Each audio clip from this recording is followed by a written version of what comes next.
Recording in progress.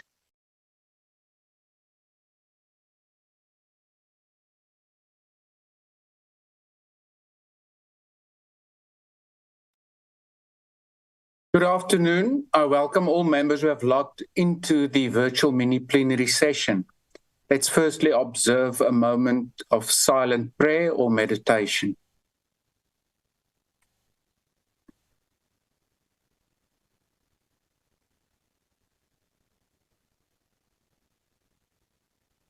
Thank you.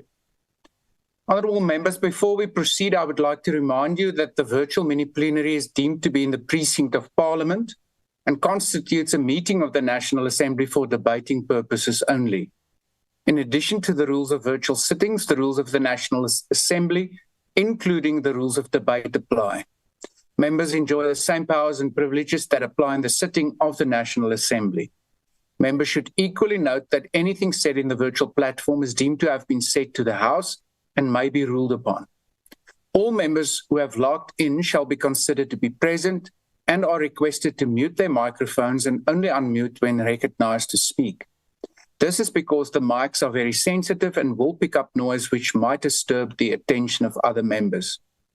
When recognized to speak, please unmute your microphone and where connectivity permits, also connect your video. Members may make use of the icons on the bar at the bottom of their screens, which is an option to allow a member to put up their hand to raise a point of order. The Secretariat will assist in alerting the chairperson to members requesting to speak.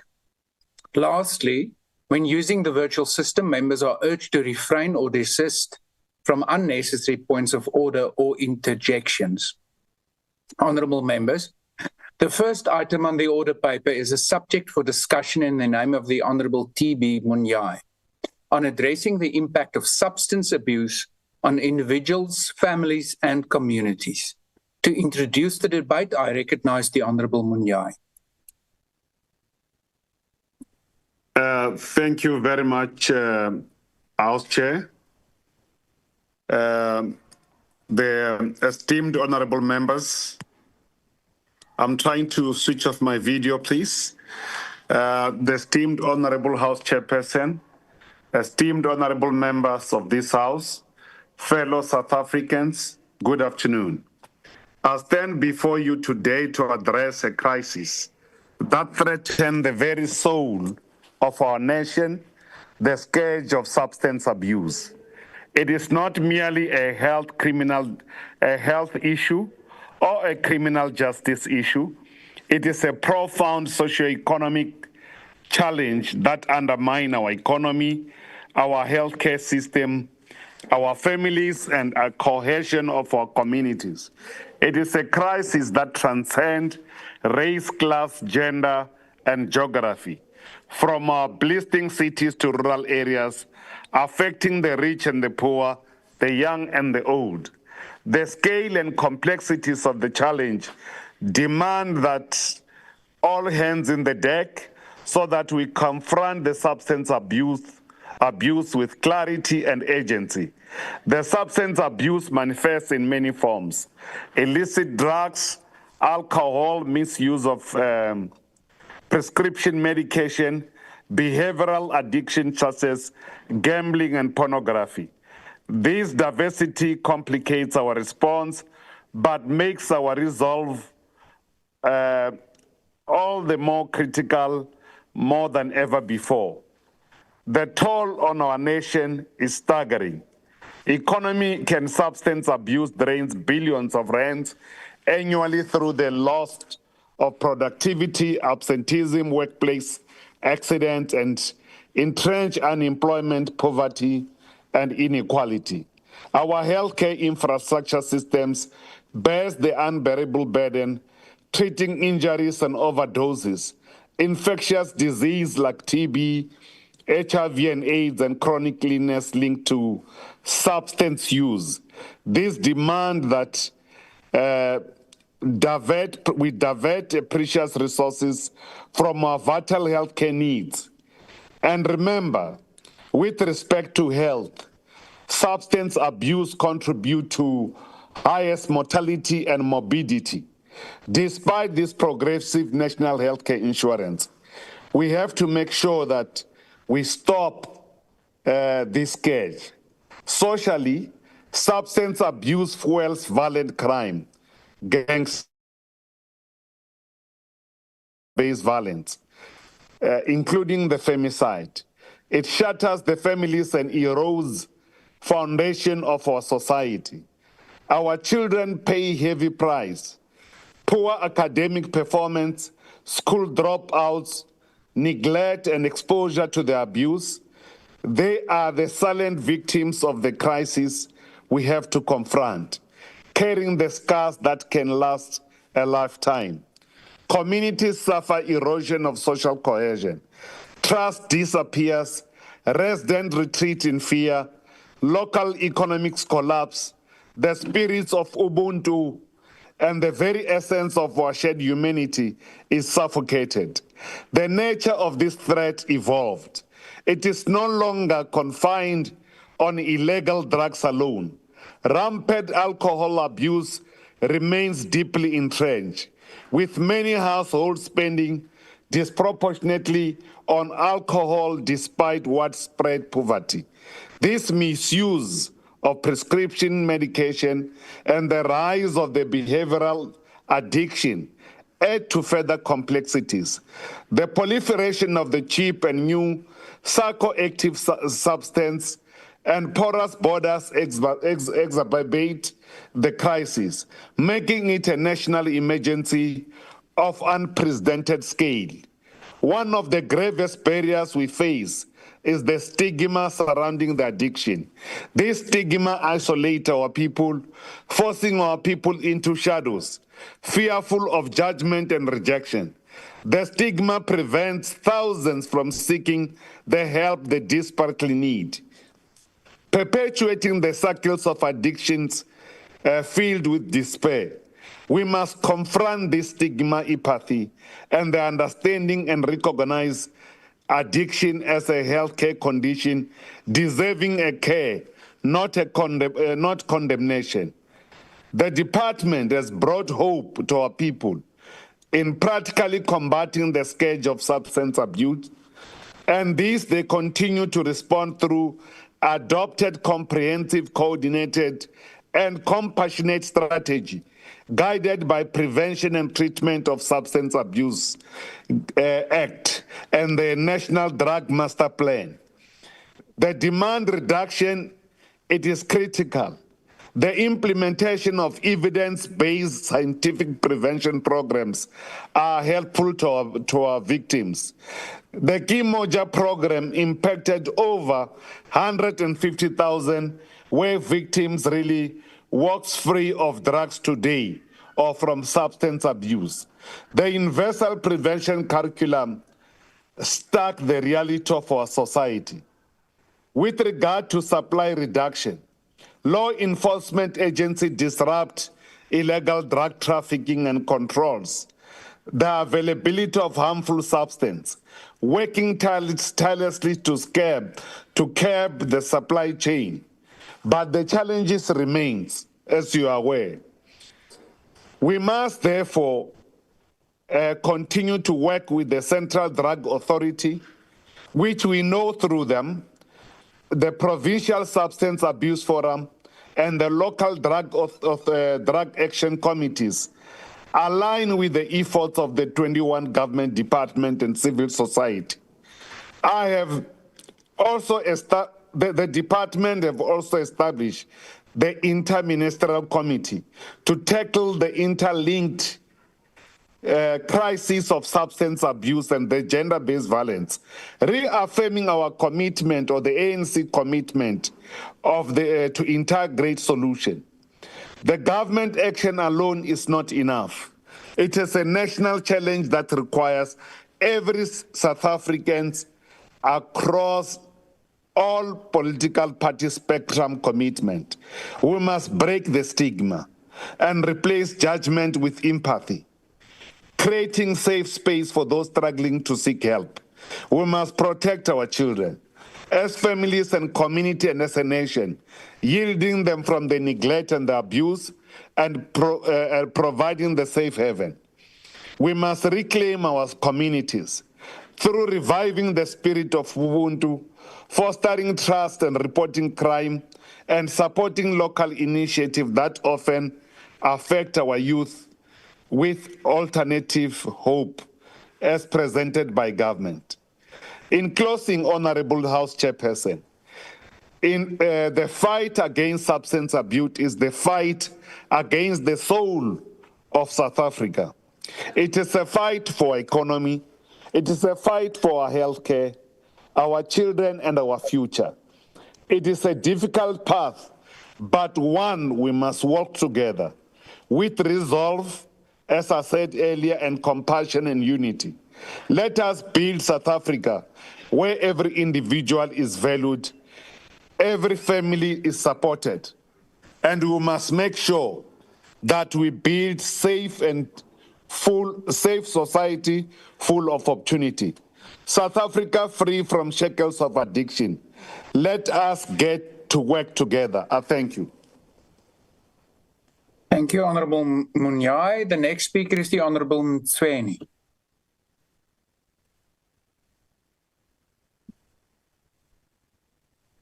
Sihlalo angibonge ngiyabingelela ngenhlonipho kusihlalo wendlu namalungu onke ahloniphekile alendlu yomthetho. Ukuhlukumezeka ngezidakamizwa eningizimu Afrika akuseyona inkinga yezokuhlaliseka nje. Kodwa sekuyisimo esiphuthumayo uzwelonke.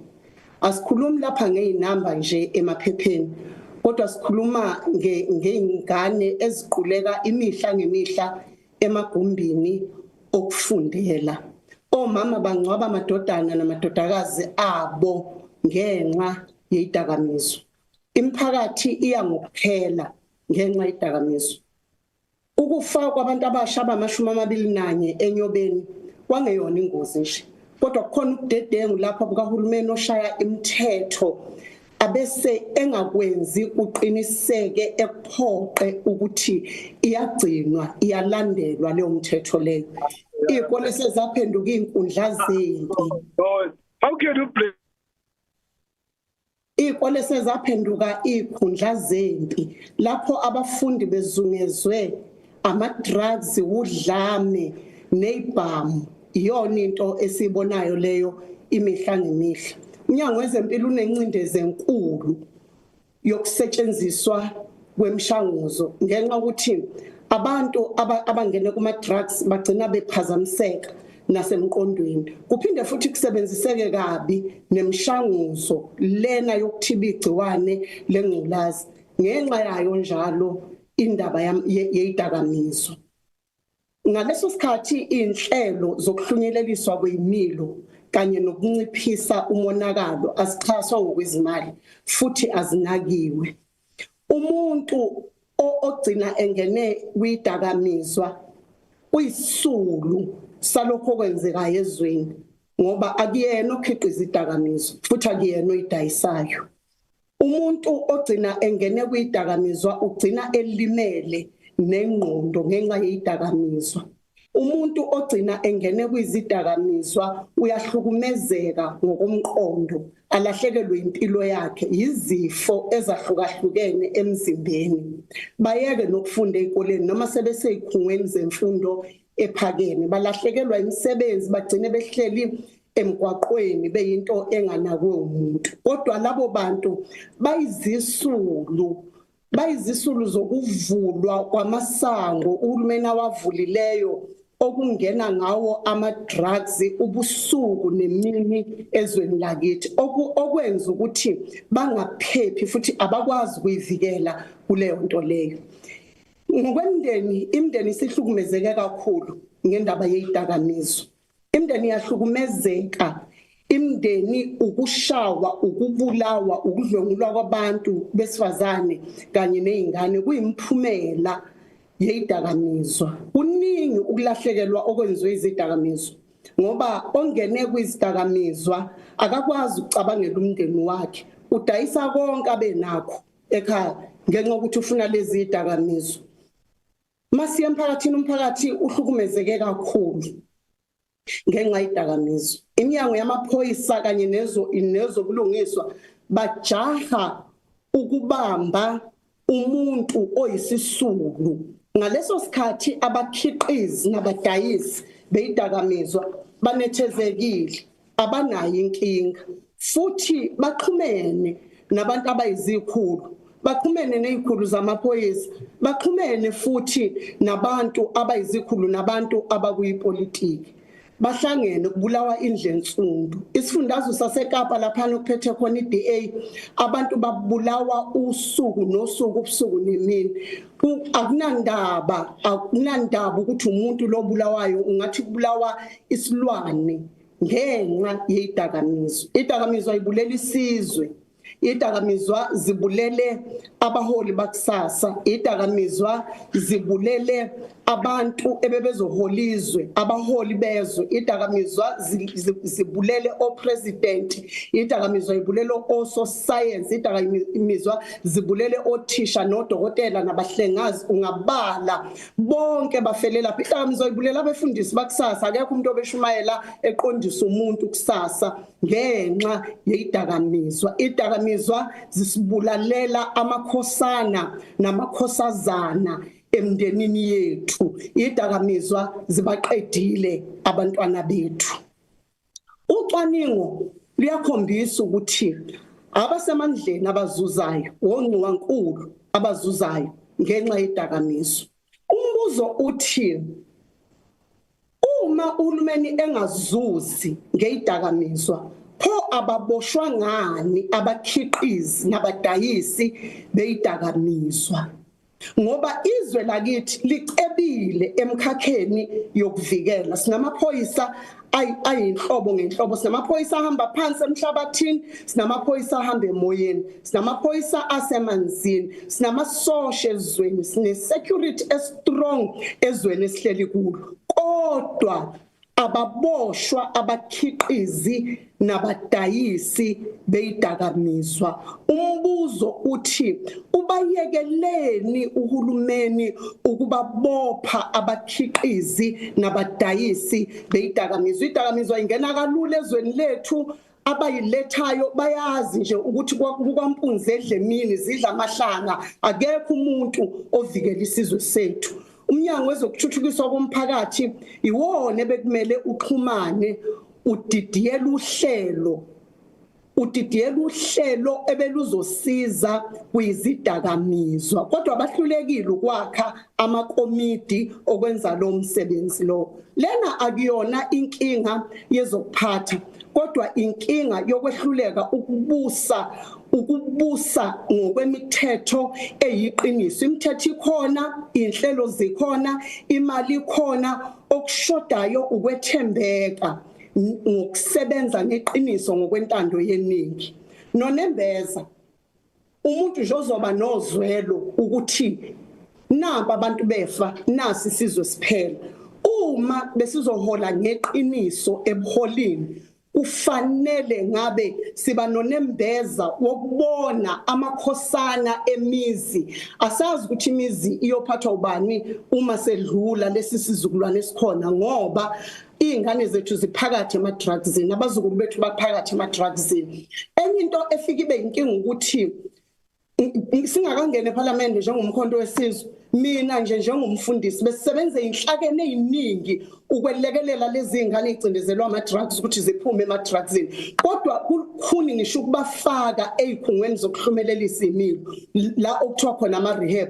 Kuba nzima, kuvaleke iminyango noma sebethanda ukuthi bakhululeke kulento kodwa iminyango ivalekile. Usizo aluyona into elula efinyeleleka kalula ukuze umuntu akwazi ukusizakala.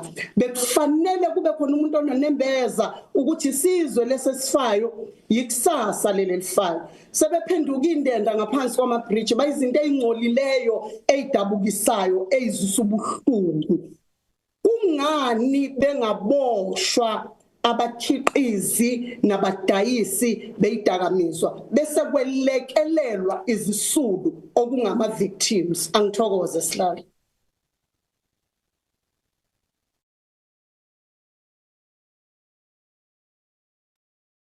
Thank you, Honourable Member. The next speaker is the Honourable the Minister of Social Development.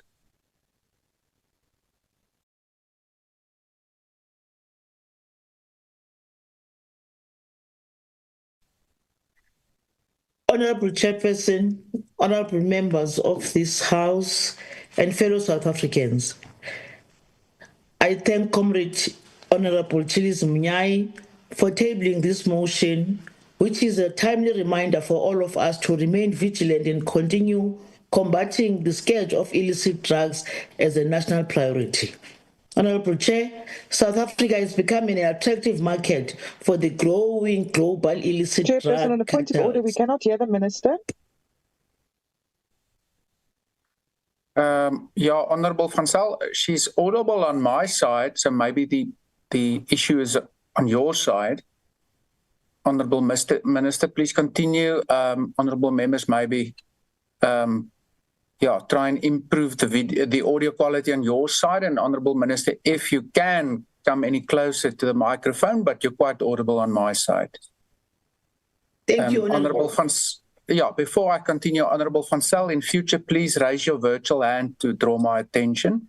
I have the participants list open. Thank you very much, Honourable Chairperson. As I proceed, our country's strategic geographical location and well-developed international maritime and aviation trade links with Asia, Latin America, Western Europe and North America have made it an attractive drug transit country and a growing market for illicit drugs. The issue spans from individuals with substance use disorders to communities affected by drug trafficking and organized crime. The drug problem is deeply connected to organized crime, corruption, economic crime, and terrorism. To effectively address this challenge, Honourable Chair, it is crucial to adopt a science-based, evidence-driven approach that prioritizes prevention and treatment. Recently, South African Police Service in Mpumalanga dismantled a clandestine crystal methamphetamine laboratory worth an estimated 350 million rand and arresting 5 foreign nationals on a farm in Volksrest. Our country also faces a serious challenge with an emergence of synthetic drugs.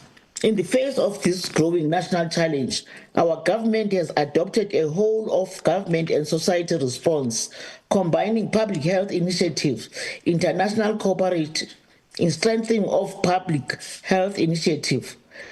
Also, systems to ensure early detection and treatment for substance use disorders, including the new psychoactive substance.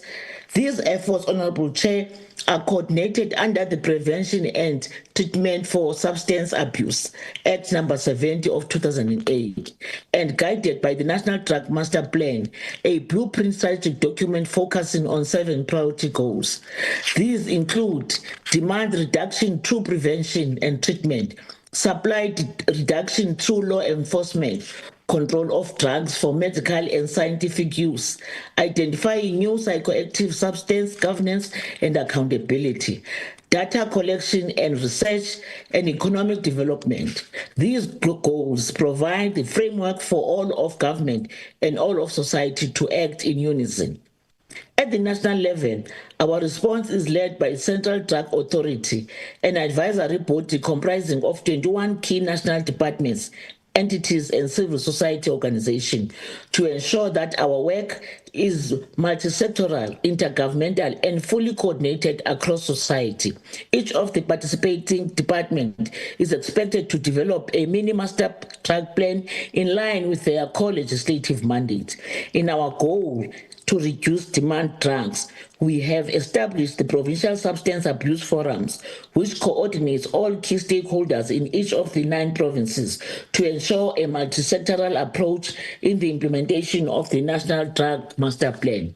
We are expanding the establishment of the local drug action committees at the municipal level to help identify and respond to their unique local illicit drug problems.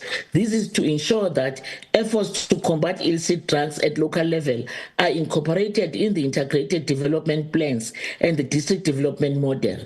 I must, however, hasten to add that progress in this establishment of local drug action committee is too slow.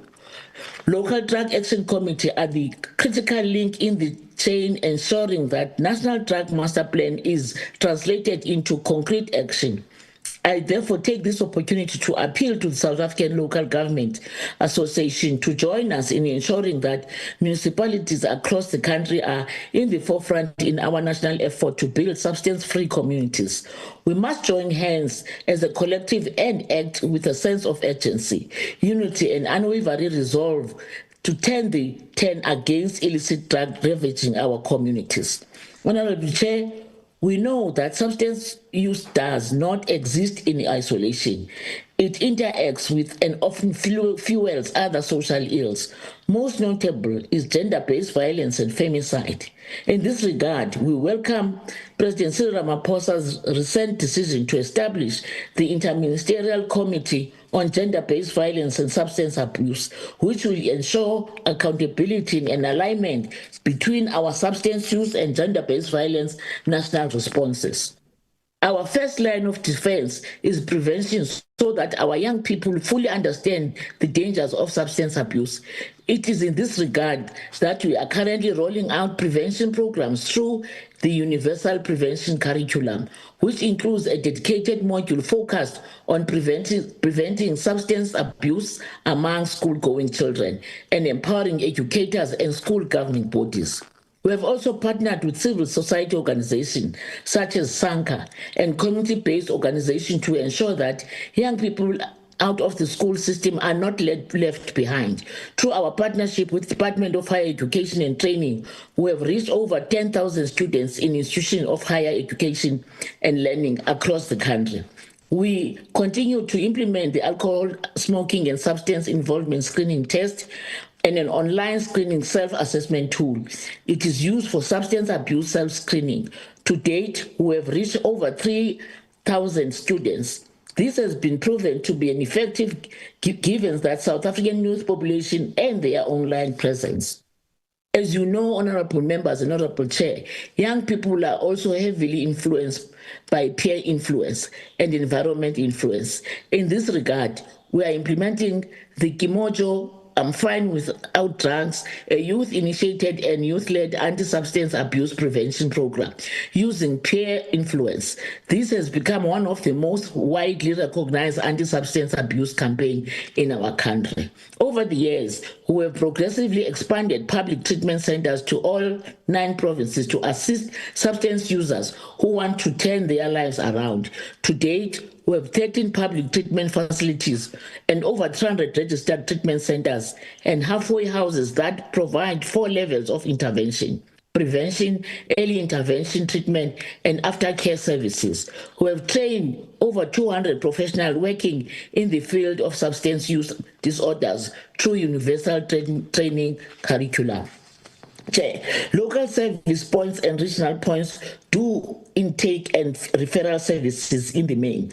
Services are also delivered in partnership with accredited inpatient and outpatient community-based structures. During 2024-2025 financial year alone, over 13,000 service users accessed treatment services from subsidized service providers.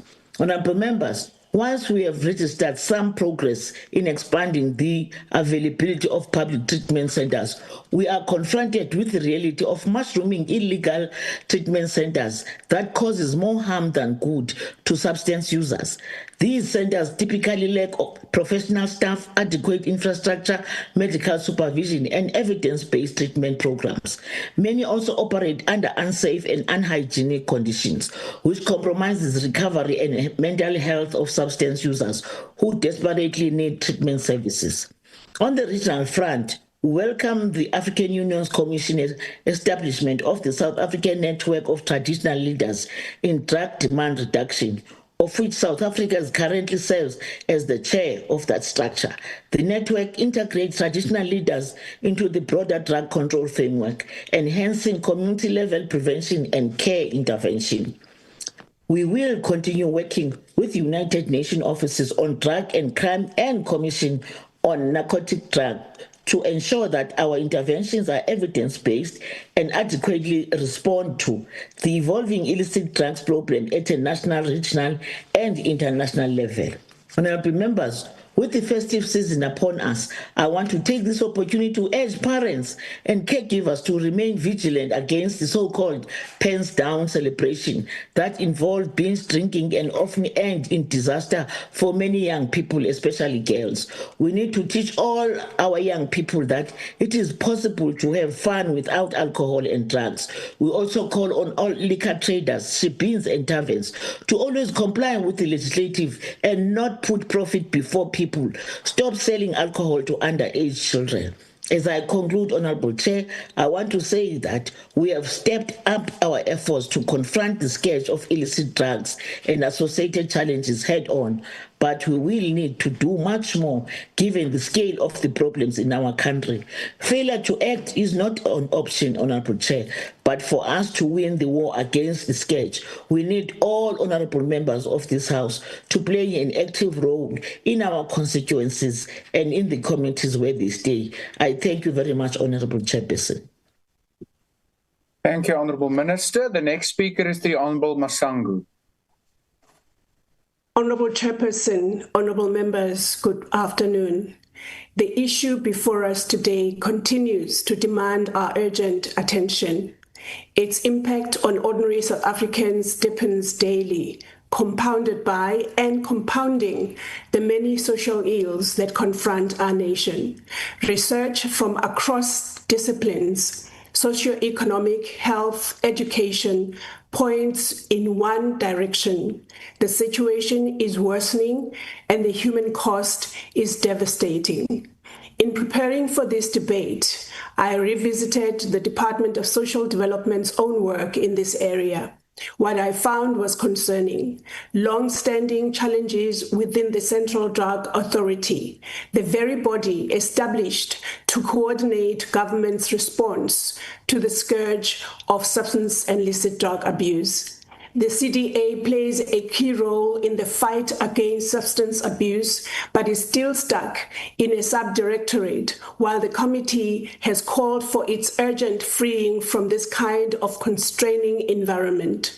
The department's posture towards implementing the National Drug Master Plan has been lackluster at best and negligent, even criminal at worst. As a long-serving member of this portfolio committee representing the Democratic Alliance over the several administrations, I stand here once again embarrassed that we are debating this issue without evidence of a robust, effective government response.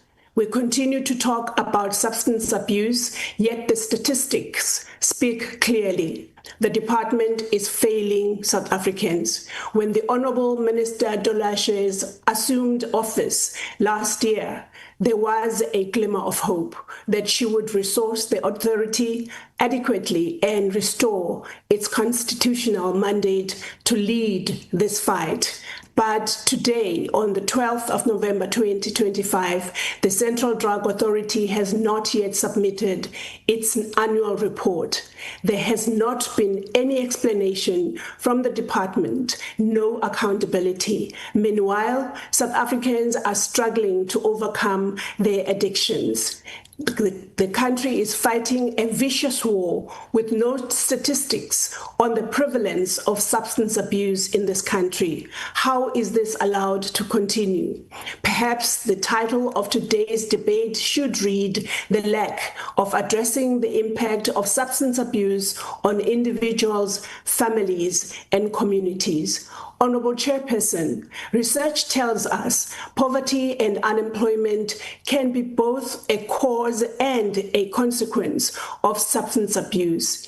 If we are serious about breaking this cycle, we need less talk and more action across all sectors within the Department of Social Development, with the Department of Social Development firmly leading the way. The department itself recently stated during the National Anti-Drug Awareness Week through the Honourable Minister in June 2025, and I quote, "Drug abuse is a complex problem at the center of public health, safety, and social issues, claiming more than 500,000 lives per year. It burdens families and communities, while poverty, inequality, and unemployment remain key drivers," close quote. Those words are true, but where is the evidence of progress? Where are the success stories to inspire a public that is overwhelmed by the consequences of addiction and despair? Not a day passes without a report of another life lost where substance abuse was an underlying cause. This is not a statistic. These are our people, our communities, and our future. To combat this, collaboration across government departments, civil society, and community is a non-negotiable. Yet, the country's response does not seem to be on a crisis-fighting mode, given the fragmented programs across sectors and provinces. No one must be left behind in the fight against substance abuse. But the statistics tell a sobering story. The age of first-time users is getting younger. According to the South African Anxiety and Depression Group, SADC, 12 years are now the average age for drug dependency. Numbers are increasing. A 2024 study showed that drug illicit use rose from less than 2% in 2002 and 10% in 2017, and the numbers are getting upward. Drug abuse is one of the leading reasons for the 33% school dropout rate. And as hopelessness grows among unemployed youth, drugs become an escape, a false comfort that destroys their future before it even begins. Honorable Chairperson, substance abuse in South Africa is a national crisis, and a crisis cannot be addressed with a business as usual strategy, with limited resources or without urgency. This country has faced crises before, and when we have faced them with focus and courage, we have prevailed. Substance abuse must be treated with that same urgency, that same national resolve. We therefore urge the Honorable Minister Tulashe at the Department of Social Development to leave no resource, no partnership, and no idea unexplored, to empower the Central Drug Authority, to restore faith in government's ability to lead this fight. There can't be any doubt that while we explore all tried and tested solutions to this challenge, we need to ensure that we grow our economy, as key among substance abuse triggers is the loss of hope as a result of lack of job opportunities for especially our young people. The Democratic Alliance is unwavering in ensuring that economic growth is at the center of all efforts to change the trajectory of all South Africa's futures. Otherwise, honorable members, we will find ourselves here again, not to rescue our people from addiction's grip, but simply to tick another box. Let us remember, behind every statistic is a son, a daughter, a parent, a neighbor, a life once filled with promise. We owe it to them and to generations yet to come to rebuild hope where addiction has stolen it. South Africans deserve more than sympathy. They deserve a government that acts, protects, and restores dignity. Let this be the moment we choose courage over complacency and commitment over conversation. Thank you, Honorable Chair. Thank you, Honorable Masango. I now recognize the Honorable Marais. Thank you so much, Chairperson. All the debates scheduled for today address in one form or another the deepening crisis of criminality in this country. At the center of this crisis are powerful gangs who fight over territory for dealing with drugs. Drugs are therefore at the center of many of the crimes we are suffering from in this country. What may initially look like a protection fee racket is at the core of fighting over who has the right to spread drugs in our communities. If we address the drug problem, we will be able to address broader criminality problems in society. Just over 23 years ago, in 2002, we had fewer than 2% of the population who had some form of addiction to illicit drugs, such as marijuana, cocaine, and methamphetamine, inhalants, sedatives, hallucinations, and opiates. In 2018, this number has risen to 10%. And today, roughly around 15% of the population had some form of addictions to one form of drugs or another. This increase in drugs use and addiction is a result of a number of factors, principal amongst which is the weakened security cluster in the country, which has been wholly captured by criminal cartels who transport drugs freely into the country and into clubs and residential areas. The impact of this on our society is insane. Parents are no longer able to control their children who are lured into flashy lifestyle drug dealings promised them. These children who became child soldiers at the behest of drug lords are provided with heavy machine guns and spread terror in the township. In return, it is also young largely black, who fall victim to the use of these drugs. They too cause havoc in their own households and communities, and the increase in the rates of petty crimes is as a result of this urge to feed the addiction. The effects of this on our criminal justice system and our health system is immense. Our correctional centers are full of young offenders who are arrested for the possessing drugs for use and who are unable to pay meager bail amounts required by the courts. This, while the big players in the industry are roaming freely, sowing seed of destruction in our communities. The impact on health facilities too is massive, as we do not have the sufficient facilities to handle the amount of people addicted to drugs and the health impacts this addiction has. We are under siege, honourable members. This required a vigilant state.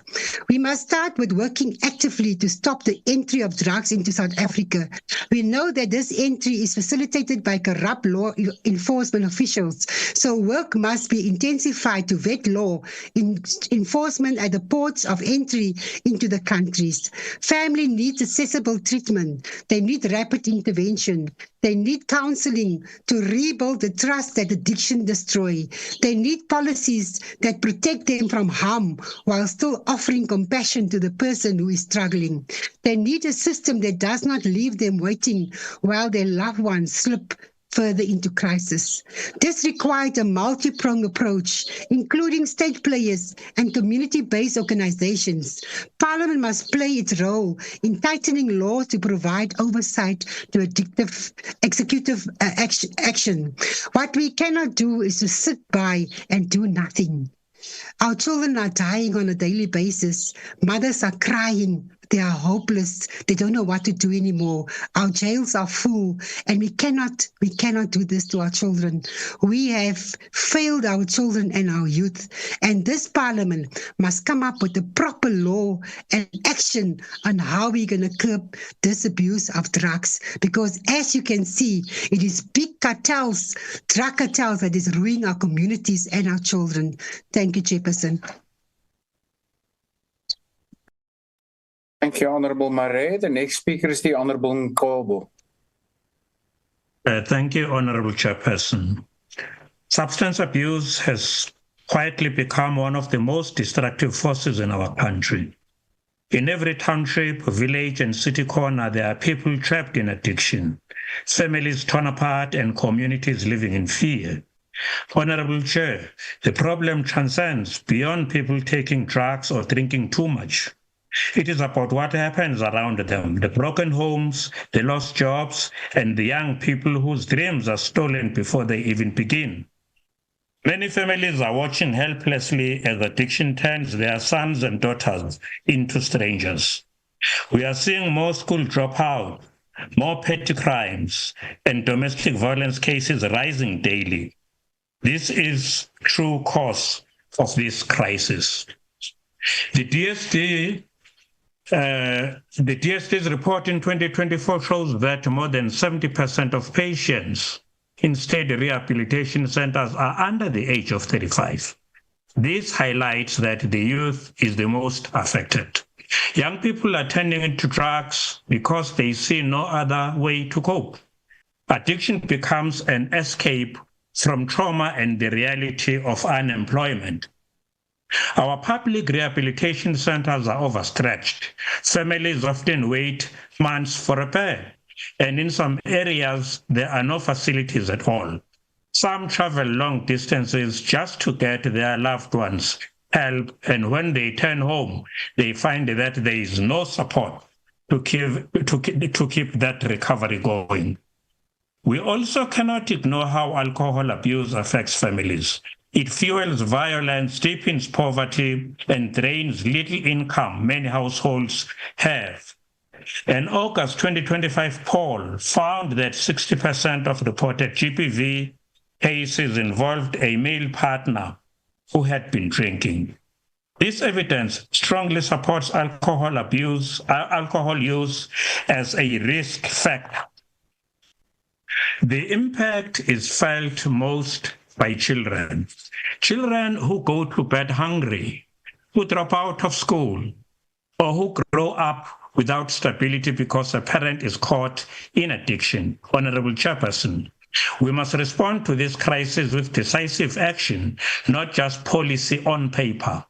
We must treat substance abuse as both a health and security crisis. Flags are red already. Firstly, we must take prevention seriously. We need consistent and well-funded awareness and early intervention programs, especially in schools. Young people should not only be told to avoid drugs, but must also be exposed to healthier alternatives. Secondly, rehabilitation must be accessible, especially in townships and rural areas. Not everyone can afford private treatment. We must expand community-based rehabilitation centers and organizations that are already operating on the ground. And thirdly, law enforcement must act consistently against drug dealers and illegal liquor outlets that operate openly in the communities. The law must protect people, not criminal networks. Fourthly, and naturally lastly, we must strengthen family support. Recovery doesn't end at rehab. It continues at home. Families need training and counseling to help their loved ones stay clean and rebuild their lives. Honorable Chair, substance abuse is a national challenge, but more resilient communities succumb.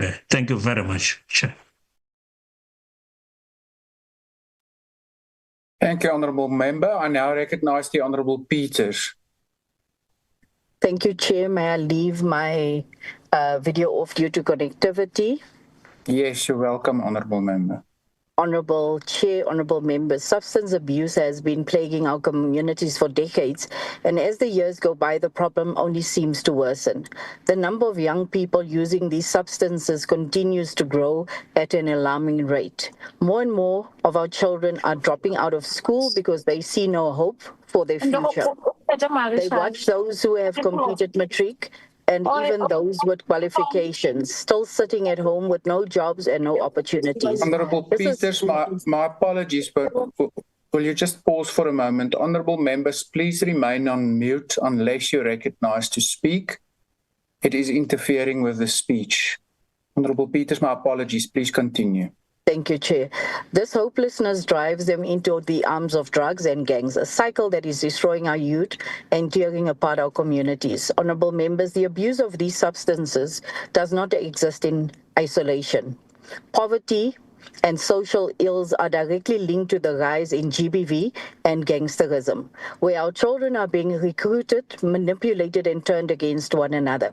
They are killing each other over territory while innocent lives are caught in the crossfire. We are losing our sons and daughters in places like Regenpark, Mitchells Plain, Menenberg, Khayelitsha, and Langa, and so many other areas across our nation. Our communities have become dark, not only because of the violence, but because of our municipalities that have failed to make proper provision for us in their budgets. There are no safe spaces for our youth, no effective rehabilitation programs, and no meaningful investment in prevention. Even the police officers deployed in our communities are often not from the area. They are unfamiliar with the plight of our people in our streets and our challenges. There is little to no police visibility. As a result, our people are forced to live in fear, trapped in a state of lawlessness where criminal acts with impunity and justice feels far out of reach for our young people. Honourable Speaker, it is time for government at all levels to act decisively. We must prioritise funding for community safety, for youth employment, and for substance abuse prevention and rehabilitation. Our people cannot continue to live like this. Our children deserve a future that is free from fear, free from drugs, and full of opportunity. Thank you, Honourable Chair. Thank you, Honourable Member. I now recognise the Honourable van Staden. Dankie, voorsitter. Voorsitter, vandag kom ons voor 'n groot vraagstuk te staan en dit is wat gaan ons doen om onwettige dwelmgebruik, die misbruik van voorskriftelike of oor die toonbank medikasie en alkohol wat misbruik word behoorlik te bekamp. Daar is verskeie maniere hoe hierdie middels mense se geestesgesondheid kan aantas en vir sommige mense wat dwelms gebruik kan dit ook lei tot geestesgesondheidsprobleme oor 'n lang termyn. Die gebruik van onwettige dwelms en die beskikbaarheid daarvan vernietig nie die lewe van die gebruiker of misbruiker hiervan nie, maar maar dit vernietig ook families, 'n gemeenskap, die samelewing en Suid-Afrika. En dit lei ook tot die verspreiding van siektes soos HIV en vigs. Alhoewel welgestelde, welvarende en middelstand mense nie hiervan uitgesluit word nie, is dwelmkartelle baie lief daarvoor om in arme gemeenskappe in te beweeg en hulle kloue behoorlik in hierdie gemeenskappe in te slaan. Ons het die afgelope paar jaar gesien hoe gemeenskappe en families totaal en al hierdeur vernietig word. Die slagoffers, gewoonlik jong kinders, word gelok om hierdie middels te gebruik kamstig om hulle te help om uit hulle omstandighede ontsnap. Volwassenes word gelok vir dieselfde redes, maar ook met die vooruitskouing dat hulle baie geld kan verdien met die verkoop van dwelms. Ongelukkig raak hierdie kinders en volwassenes so afhanklik van hierdie dwelms dat hulle nie sonder dit kan funksioneer nie en dan al hoe meer en meer daarvan begin gebruik. Totdat die stadium bereik word waar hierdie mense hulle moet wend tot misdaad om vir hierdie dwelms te kan betaal, anders sal hulle deur hierdie kartelle vermoor word. Ongelukkig word hierdie mense so vasgevang in hierdie web van dwelm onderwêreld dat dit nie meer saak maak of hulle hierdie kartelle kan betaal of nie betaal nie, vir die eenvoudige rede dat so 'n persoon tog op die einde gaan sterf weens die gebruik van hierdie dwelms. Die misbruik van alkohol lei tot geweld in huishoudings waar kinders gewoonlik die hoogste prys hiervoor moet betaal deur onnodig aangerand te word of selfs verkragt te word. Vrouens wat uit geweldige verhoudings moet vlug en seksueel misbruik word om aan die lewe te kan bly. Dit lei ook tot afleggings wat veroorsaak dat mense en families selfs op straat beland en dit lei ook tot die sluiting van familiebesighede en sakeondernemings. Suid-Afrika sal sy wetstoepassing teenoor hierdie tipe van probleme moet verskerp, maar dan moet ons ook die probleme rondom die Central Drug Authority dringend oplos. Verskerpte optrede sluit in verskerpte grensbeheer, verskerpte polisieering op straat, asook die verskerping in die regulering en die polisieering van onwettige produkte. Ons skole en opvoedkundige instellings sal ook hulle veldtogte en bewusmaking hiervan onder leerders en studente moet verskerp. Die staatse rehabilitasiefasiliteite sal ook drasties opgeskerp moet word. Ouers het ook 'n plig in die huishoudings om kinders op te voed teen die gevare van dwelms en drankmisbruik. Dwelmkartelle sal totaal en al uit Suid-Afrika uitgedryf moet word. Hierdie kartelle is die oorsake van verslawing, siektes, verarming, geweld, ontvoerings, verkrachtings en op die einde van die dag moord op onskuldige lewens. Gedurende 1996 het plus minus 13,000 mense op straat gewoon. Teen 2022 het hierdie syfer toegeneem tot 55,000 mense, waarvan 2,500 kinders onder die ouderdom van 14 jaar oud was. 11,7% van hierdie haweloses het die verslawing aan drank en dwelms uitgewys as die rede vir hulle haweloosheid. Voorsitter, lede van die parlement, dit is tyd vir die herstel van wet en orde in Suid-Afrika. Ek dank u. Dankie. The next speaker is the Honourable James. Thank you so much, Speaker. Honourable Speaker, the scourge of drugs continues to destroy families and communities in every corner of our country. It is the agony of thousands of mothers and children who have watched their loved ones disappear into addiction. I know this agony because my own son was a victim of this scourge. Like countless mothers across South Africa, I've had to live with the trauma and the heartbreak of what drugs has done to my family and many other families. Honourable Speaker, in 2013, I wrote a letter to then President on behalf of the hundreds of mothers from El Dorado Park, pleading for help, pleading for interventions, pleading for our children's lives. The President came, the ministers came, dozens of officials and police descended on our community, sweeping promises were made, but more than a decade later, nothing has changed. This is the same story for every other intervention in South Africa. Drugs continue to destroy our communities. We've heard this over and over again. When a child kills his grandmother with a shovel, when baby Nikita was thrown around like an object by a dad that was addicted to drugs, only 2 weeks ago, over 40 people murdered on the Cape Flats. This morning, 3 people laying on the streets of the Cape Flats. We must not forget, drugs do not magically appear in our communities. They are as a result of a chain of human failure. A failure at our borders where a single broken SAP scanner is used to inspect thousands of trucks while drug cartels roam freely. A failure to properly fund and equip the South African Police Service to combat the criminal networks profiting from our pain, a failure in an economy that leaves nearly 70% of our young people without jobs, without dignity and hope for a better future, a failure of an education system that no longer equips our children with the skills to build a better life. What is the common denominator in all of these failures? Let me tell you, it is the successive ANC government who are now enabled by the DA, who failed our people time and time again. Honourable Speaker, we must sweep clean these failures, and for that, Action SA does have a plan. I handled a letter to the President on behalf of Action SA calling for a state of emergency in the Cape Flats to unlock immediate relief and resources for our most affected communities. But we must do more. First, stop treating drug addiction as a crime and start treating it as a public health crisis that it is. Second, fund the National Drug Master Plan so that it can actually work. Third, train and equip and staff our police properly. Fourth, empower the Border Management Authority to secure our borders. Fifth, create real jobs and an opportunity for our youth to reclaim hope. This will take political will, which at present there is none. We need action, and we need action right now, not continued failure, because while government drags its feet, every minute, every second, a child is dying on the Cape Flats and the rest of South Africa.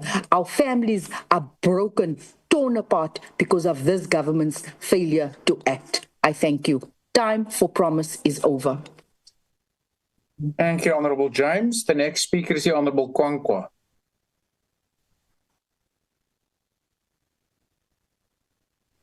Thank you very much, House Chair. Honourable House Chair, the scourge of alcohol and drug abuse knows no bounds in our country. It cuts across race, class, and geography, tearing apart families, destroying communities, and leaving lasting scars on our children.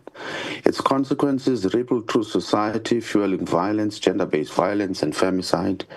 According to the South African Medical Research Council, structural factors, especially in poor communities, including the over-availability of alcohol, are directly linked to rising levels of GBV, gender-based violence, and violent crimes in general.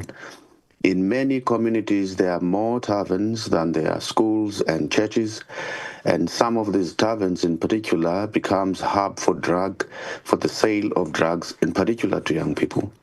Alcohol flows freely day and night while families are torn apart. The World Health Organization reports that 44% of all violent incidents in South Africa are linked in some or other form to alcohol intoxication and substance abuse. As we stand in solidarity with the upcoming GBV shutdown organized by Women for Change, we must confront the root of this crisis. Substance abuse does not only destroy adults, it devastates children. 1 in 10 children living in a household are affected directly. These children face neglect, abuse, and long-term trauma. Many grow up angry, aggressive, and desensitized to violence. It is no surprise, therefore, that over 5,000 young people are currently held in juvenile correctional centers who are victims of... Sorry? Who are victims of... Guys, are they going to arrest them again, or have they got their profiles, so at least they can be what? Wat gaan nou nou, voorzitter? Honourable Neil May, please remain muted until you recognize. My apologies, Honourable Kwankwa. Ek weet ook nie wat aangaan nie, but you can continue. Thank you, voorzitter. In juvenile correctional centers, victims of a system that failed to intervene early. While government's response remains inadequate, we must acknowledge some of the initiatives taken by the Department of Social Development through the National Drug Master Plan 2019-2024 and the department's local drug action committees to strengthen community-level responses, as well as the Kimoja Fine Without Drugs in schools and the rehabilitation centers across the country. These are important steps, but their reach and impact remain limited, especially in rural areas and townships. The United Democratic Movement therefore calls for decisive action, stricter regulation of alcohol advertising to end the glamorization of drinking, nationwide awareness campaigns and enforcement of prevention of and treatment of substance use disorders, and investment in community centers, after-school programs to keep our youth engaged, deployment of trained therapists in local clinics to address trauma and mental health, resulting particularly from the effects of substance abuse. We are proposing this, Chair, because this is not merely about policy, it's about saving lives and protecting children and restoring the dignity of our communities. I thank you. Thank you. Is there a speaker on behalf of Raj Mzansi? Is there a speaker on behalf of BOSA? If not, then I recognize the Honorable Magau. Thank you very much, House Chair. The African Transformation Movement rises today to engage on a matter that has become one of the greatest threats to our nation's moral fiber, social stability, and future prosperity, the scourge of substance abuse. This crisis is not only a health concern, it is a societal emergency that is tearing through our families, destroying the potential of our youth, fueling violent crime, and deepening the cycle of poverty and hopelessness that continues to plague many of our communities. We cannot continue to speak about substance abuse as if it is only a matter of personal choice or weak willpower. Behind every addict lies a system, a network of cartels, criminal syndicates, and illicit traders deliberately flooding our townships, rural villages, and urban centers with narcotics and dangerous substances. Even the KwaZulu-Natal Provincial Commissioner, Lieutenant General Nhlanhla Mkhwanazi, has raised the alarm about the existence of powerful cartels operating within our borders. Cartels that work with precision, resources, and coordination that outmatch our state's response. These cartels operate with impunity because too often those entrusted with power and authority to combat these anomalies look away or worse benefit from the very trade that is destroying our communities. Honorable members, substance abuse thrives where lawlessness and neglect coexist. In almost every township or inner city precincts, we see hijacked buildings turned into havens of crime, shelters for drug dealers, illegal traders, and human traffickers. These are not hidden places, they exist in plain sight. Yet our municipalities, our law enforcement agencies, and sometimes even our municipalities and councillors have allowed these centers of decay to persist for years. Such inaction has turned once thriving communities into crime-infested zones where fear replaces trust and despair replaces hope. These substances are not manufactured in isolation. They form part of larger nexus of illicit trade, the same networks that smuggle counterfeit goods, firearms, and stolen vehicles across our borders with ease. This porousness of our border management system has allowed an economy of criminality to thrive, an underground economy that undermines legitimate business, weakens the rule of law, and destroys families. The impact on our families is devastating. Mothers are left to raise children alone after fathers are consumed by addiction. Young women, desperate for survival, fall prey to exploitation. Children grow up in homes where addictions and violence are the daily norm. The African Transformation Movement calls for a multi-layered community centers national response that tackles the root causes of this crisis. First, we must strengthen border control and customs enforcement to cut off the inflow of contraband and illegal substances. Secondly, government must dismantle the networks of corruption that protects the cartels, including those in uniform and government offices in business circles. Thirdly, the state must reclaim hijacked buildings, repurpose them into youth centers, skills hubs, or treatment facilities, places of recovery instead of rain. Lastly, thank you, Honourable Member. Your time has now expired. Oh, thank you, Chair. Thank you. The next speaker is the Honourable Slong.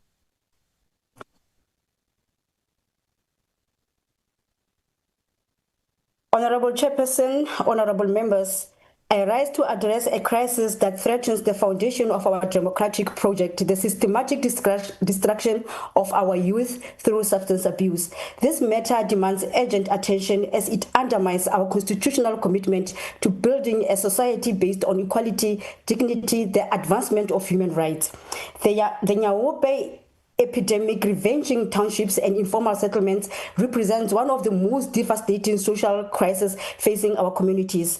This highly addictive concoction combining heroin, antiretroviral medication, rat poison, and various adulterants that has become endemic among young people is in disadvantaged areas. The desperation driving youth to inject, smoke, or consume this deadly substance reflects a profound systemic failures in our social fabric. Young people in townships like Soshanguve, Soweto, Kaelicha, and countless informal settlements watch their peers deteriorate into skeletal shadows of themselves. Families are traumatized as children still prostitute themselves and commit crimes to fund their addiction. The availability and affordability of Nyaope has created a generation of addicted youth whose potential contribution to our society is being systematically erased. Honorable Chairperson, our schools, institutions meant to nurture learning, critical thinking, and citizenship have become contested space where drug dealers operate with alarming impunity. These criminals deliberately target learners within school premises, recognizing their vulnerability of students facing peer pressure, identity formation challenges, and adolescent curiosity. Drug peddlers position themselves at schools' gates, in nearby tech shops, and even infiltrate school grounds, offering free samples to hook young users. They exploit break times, after school periods, and the journey to and from school. Their recruitment tactics are sophisticated, using older students as distributors, creating dependencies through free initial suppliers and leveraging social networks to expand their market. The inadequate security infrastructure at many schools, particularly in under-resourced communities, enables this infiltration. Law enforcement response remains inconsistent and reactive rather than preventive. We cannot allow educational institutions to become marketplaces for substances that destroy young minds. Honorable members, youth unemployment remains one of South Africa's most pressing challenges, with rates exceeding 60% among those aged 15 to 24. This economic marginalization creates fertile grounds for substance abuse. When young people face persistent joblessness, limited educational opportunities, and a future devoid of hope, substances become coping mechanisms of unbearable despair.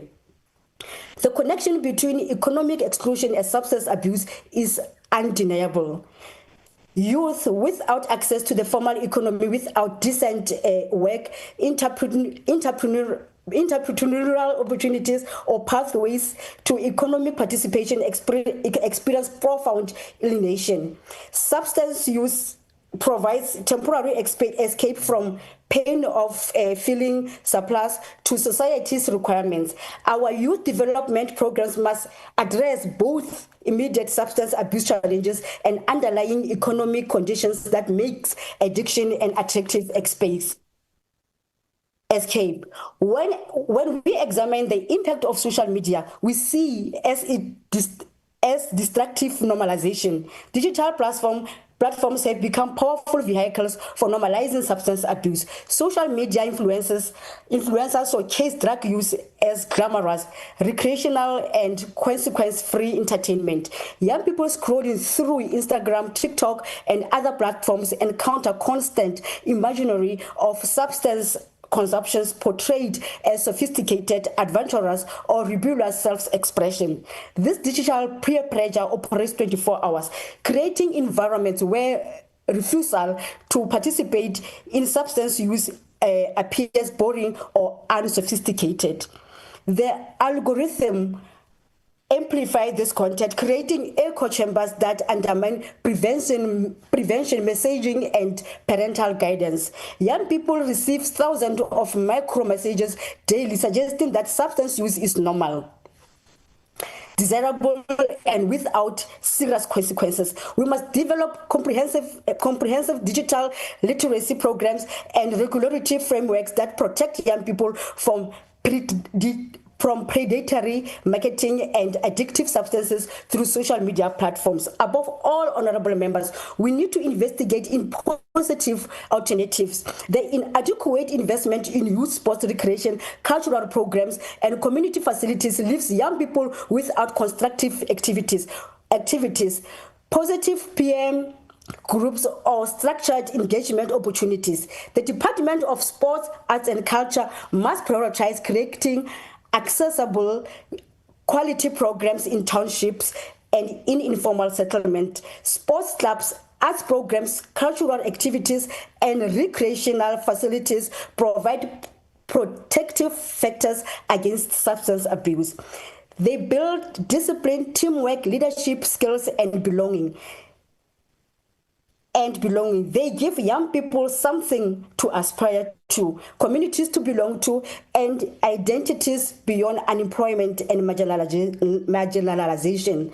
The ANC's commitment to social cohesion requires investment in these programs as essential infrastructure for youth development. Very important to note, as well as how gangs exploit substance distribution as recruitment mechanisms, offering young people income, status, protection, and belonging to that society has failed to provide. This creates dual crisis, addiction, and gang violence become intertwined pathologies destroying communities. Young people drawn into gang structures for economic survival become both distributors and consumers and addictive substances. The gang provides identity, protection, and purpose that should come from employment, education, and community participation. It is important to be aware that times young people facing depression, anxiety, trauma, identity challenges often turn substance abuse as self-medication strategies in the absence of adequate mental health services. The correlation between mental health challenges and substance abuse is well documented, yet our school and community-based mental health infrastructures remain grossly inadequate. We must integrate mental health services into primary healthcare schools and community centers, making support accessible, destigmatized, and culturally appropriate. We need to build youth leadership and resilience, while structured youth leadership programs, civic engagement opportunities, and empowerment initiatives build resilience and provide protective factors against substance abuse. When young people participate meaningfully in governance, community development, and social transformation, they develop purpose, agency, and hope. Honorable Chairperson, we must act decisively. Our youth deserve nothing less than our full commitment to the liberation of their burdens of economic exclusion, substance dependency. Thank you. Thank you, Honorable Member. Your time has now expired. The next speaker is the Honorable Imran Musa. Thank you, House Chair.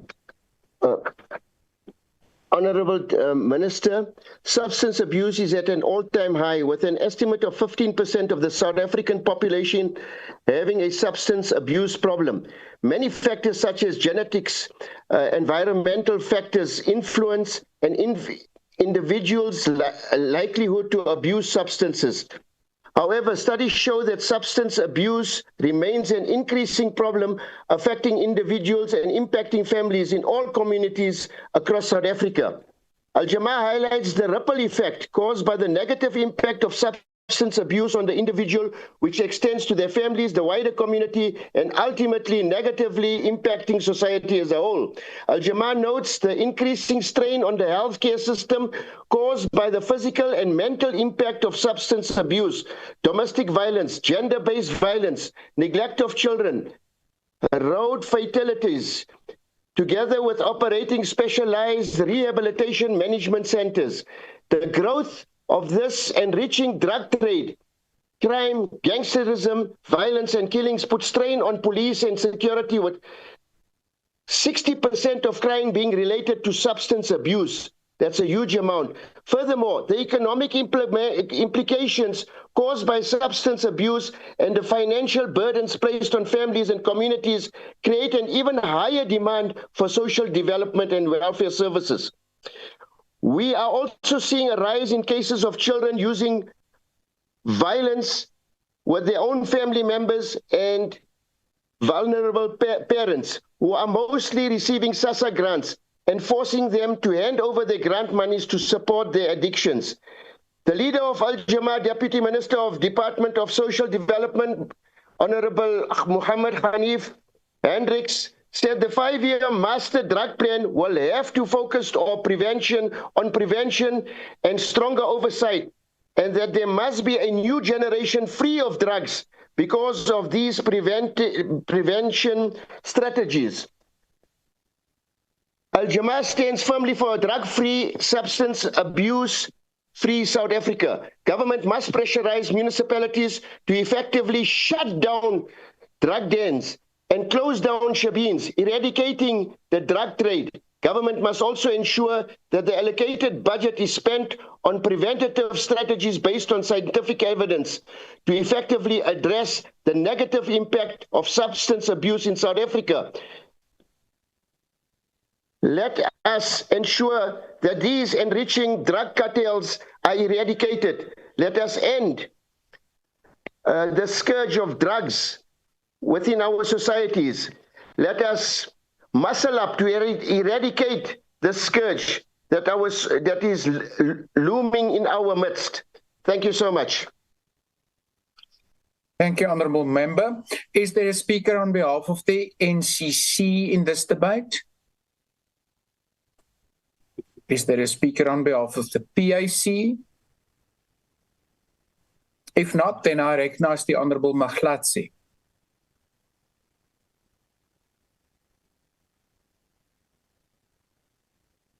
Honourable Mahlatsi, are you on the virtual platform?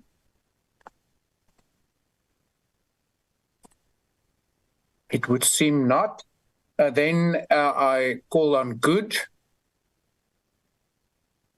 If not, then I recognize the Honourable Kanyile. Thank you very much, Honourable Chair. Honourable Chair, today I'm raising my voice not only as a member of this House, I am raising my voice here as a fellow parent, as a concerned citizen as well. I raise my voice in this August House to speak on a very sensitive issue, an issue that has torn entire families apart, divided community members, and left many with lifeless bodies. An issue which has made it impossible for some within our communities to go to their homes because of the fear of what some members of their families have become. It is an issue that has turned innocent young men and women who had a very bright future into someone unrecognizable by their family and friends. Ellen Burstyn once said, I quote, "She goes from one addiction to another. All are ways for her not to feel her feelings," close quote. Honourable Chair, substance abuse does not discriminate. It is crucial to understand that drug abuse is often a cry for help as a result of deeper issues like stress, depression, and trauma. Drugs are threatening our values and undercutting our institutions and killing our children, the future of our nation. Drug abuse is more than just an individual struggling, but it is a question that gets to the heart of how our communities function and the challenges we face. The issue of drugs is also not about drug users and dealers. It is about families, communities, and the integrity of law enforcement and justice systems. Our country is faced with serious challenges, widespread use of illicit drugs, and the weak harm reduction efforts. According to estimates, there are around 400,000 people who use heroin and 350,000 cocaine users and 290,000 people using methamphetamine in the country. The impact on health is severe. There are also drug users who use and share needles, which may exacerbate the spread of HIV to users who may be exposed to the virus. Honourable Chair, Let me paint a picture of what kind of conditions ordinary citizens within our country live under whose children are addicted to drugs. In Likwa local municipality, in a section called Esimendeni, there is an elderly woman, a pensioner, who lives with her sister's daughter who happens to be in her late 20s. This young woman is a mother to 3 children and is using drugs. This young lady takes the child grant card for all of her 3 kids and uses the money meant for her kids to buy drugs. She doesn't look after her kids nor ensure they have basic needs. As a result, the elderly woman is expected to use her social grant money to maintain the little kids, ensure they have food and they have clothing. When she tries to reach out to her asking for her to assist with the food and clothes for the kids, she physically attacks her. The woman in question came to report her living conditions to us with bruises on her body as evidence that she was beaten up by her niece. The matter was reported to social development and SAPS and is receiving attention. These are lived experiences by South African citizens affected by drugs. Honorable Chair, community members live in fear because some are being victimized by drug users when they are under the influence. We have family members who have abandoned their homes because they're being attacked when drug users need another fix. Families have been torn apart. The drug trade fuels crime, violence, gangs, steals resources, and erodes cohesion. The illegal economy undermines legitimate livelihoods and places extra burden on law enforcement and social services. Honorable members, it was so heartbreaking to learn about the recent drive-by shooting that took place in Reger in Boksburg, where 6 people lost their lives. Some of the people who lost their lives in that incident were mothers, and reports indicate that when they heard the gunshots, they ran outside to fetch their little kids who were playing on the streets. Instead, they were shot and killed. We wish to express our heartfelt condolences to all family members who lost their loved ones. Honorable Chair, on the 6th of July 2025, General Mkhwanazi, the provincial head of SAPS in KZN, made explosive allegations in media briefing, which amongst others included claims that a sophisticated drug cartel-supported criminal syndicate is operating in South Africa based in Gauteng and KwaZulu-Natal with links to senior police officers, politicians, business people, prosecutors, and judiciary. He alleged interference with the investigation by the Minister of Police, Senzo Mchunu, and top SAPS officials, including disbanding of highly effective political killing task team and transferring critical documents away. This has triggered the establishment of Madlanga Commission and Parliamentary Ad Hoc Committee to investigate these serious allegations.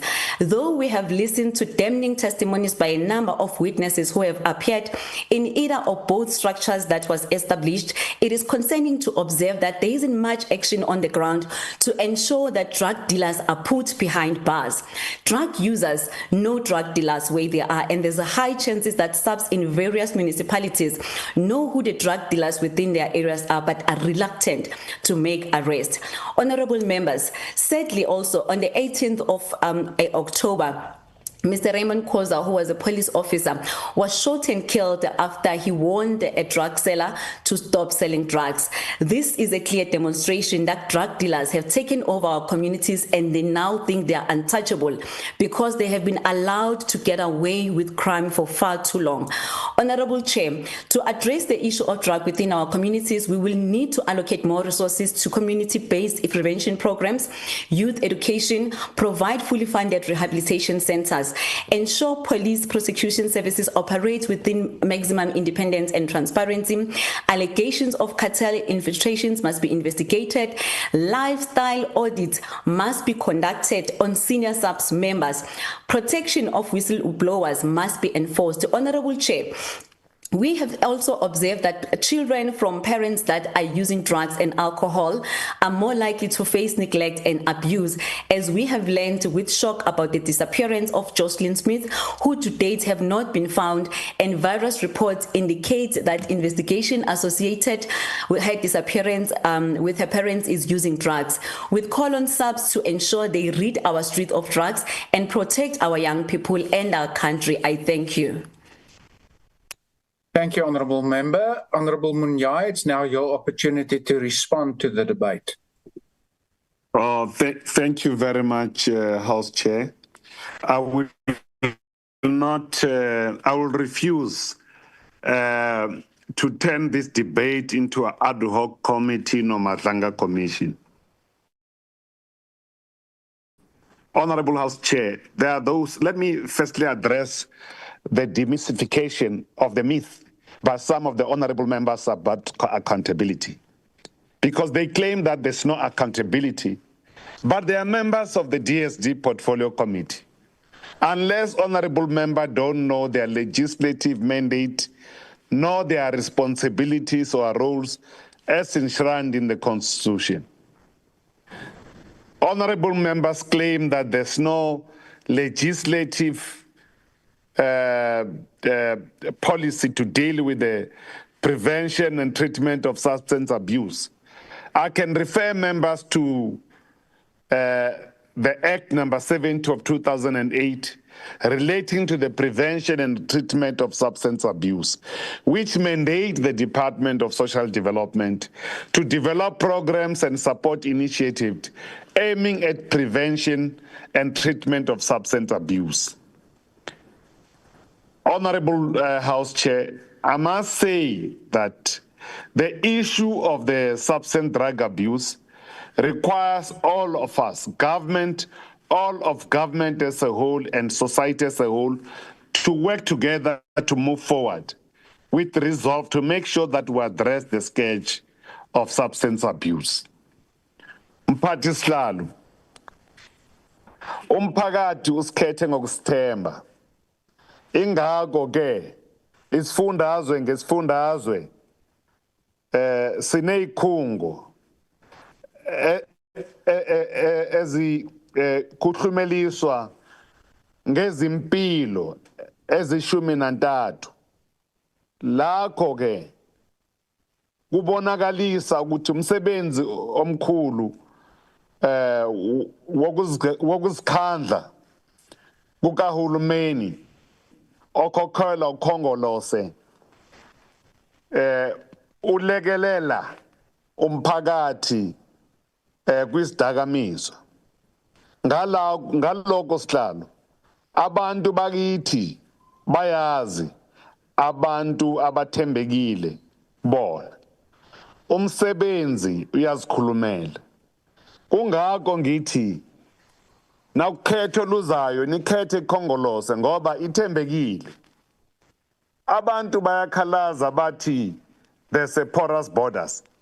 But the ANC government intervened with the border management control to fight that effort, to address those challenges. People are crying about that there's drug traffic and so forth and so forth. But we can see that it's the police that put people in jail that are engaged on drug trafficking and also trafficking of our children. So people of South Africa have hope in the government and the ministry led by the ANC because it can resolve all their challenges. I thank you, Honorable Chairperson. And I thank you for the debate and members who contributed positively to work together to fight the scourge. Thank you. Thank you, Honourable Munyai. Honourable members, that concludes this debate. The last item on the order paper is a motion in the name of the Honourable Ntlangwini. I recognized her to introduce the motion. Thank you very much, House Chair, and I'm going to keep my video off because of network problems. You're welcome. Thank you, Chair. Chairperson, just between Monday and Wednesday this week, over 30 people were killed in the townships of Cape Town. That's 30 lives lost in a space of 70 hours. And those are merely cases of those who died of gunshots in Cape Flats, and there are many others that endure hideous levels of violence in the same period. At around 11 a.m. yesterday morning, the 12th, 8 people were shot in Nyanga taxi rank and 2 people died. At around 6 a.m. on the same day, 3 bodies in a silver VW Polo on the corner of Hillcrest Road and Parkway Montclair in Lentegeur. All 3 had gunshot wounds, and all of them were young people in their 20s. On Sunday, at the BM section inside B Khayelitsha, a body of a 22-year-old Aspiwe was discovered, stuffed in a communal toilet facility, raped and murdered. The community in turn searched and found the boys who murdered Aspiwe and burned to death the 3 of them. On Monday, Zanet and Hawa were shot and killed by their brother outside Portland Primary School in broad daylight. Every single weekend, every single month end marks a killing frenzy in Cape Town, leaving tens of people dead. Chairperson, these incidents and names I have just read out in this house are only tiny figments of hundreds of more cases in Cape Town, which all of an indication of a complete failure of state to provide citizens with safety. Of the top 10 police stations for contact crimes in South Africa, 6 of these stations are in the city of Cape Town. They are in Fulani, Delft, Nyanga, Mitchell's Plain, Cape Town Central, and Khayelitsha. Collectively, these stations accounted for 5,576 reported cases of contact crimes just between January and March this year alone. According to the SAPS crime stats, 6 of the top 10 police stations in which cases of murder are reported are in the city of Cape Town for the period of January and March 2025. These stations are Delft, Umfuleni, Nyanga, Philippi East, Kraaifontein, and Guguletu. Young children as young as 14 are supplied with high-caliber arms by gangs to terrorize communities and businesses, demanding protection fees from people struggling to make ends meet. The protection record are at the center of the crisis we are facing in Cape Town today. Behind these protection records are rich gang leaders who make themselves stinking rich by spreading terror amongst Black and colored communities in Cape Town. All of these, Chairperson, demonstrate clearly that our communities in the Cape Flats are under siege, and there seems to be very little that government at the national, provincial, and local level is able to fight with these senseless killings in Cape Town. In certain instances, the very police who are supposed to protect our people are working with gangs to foment the spread of terror in these communities. Parliament cannot sit and do nothing. The severity of the crisis in Cape Town demands that special purpose vehicle to be established by Parliament to dive deep into look at the origins of this crisis in Cape Town.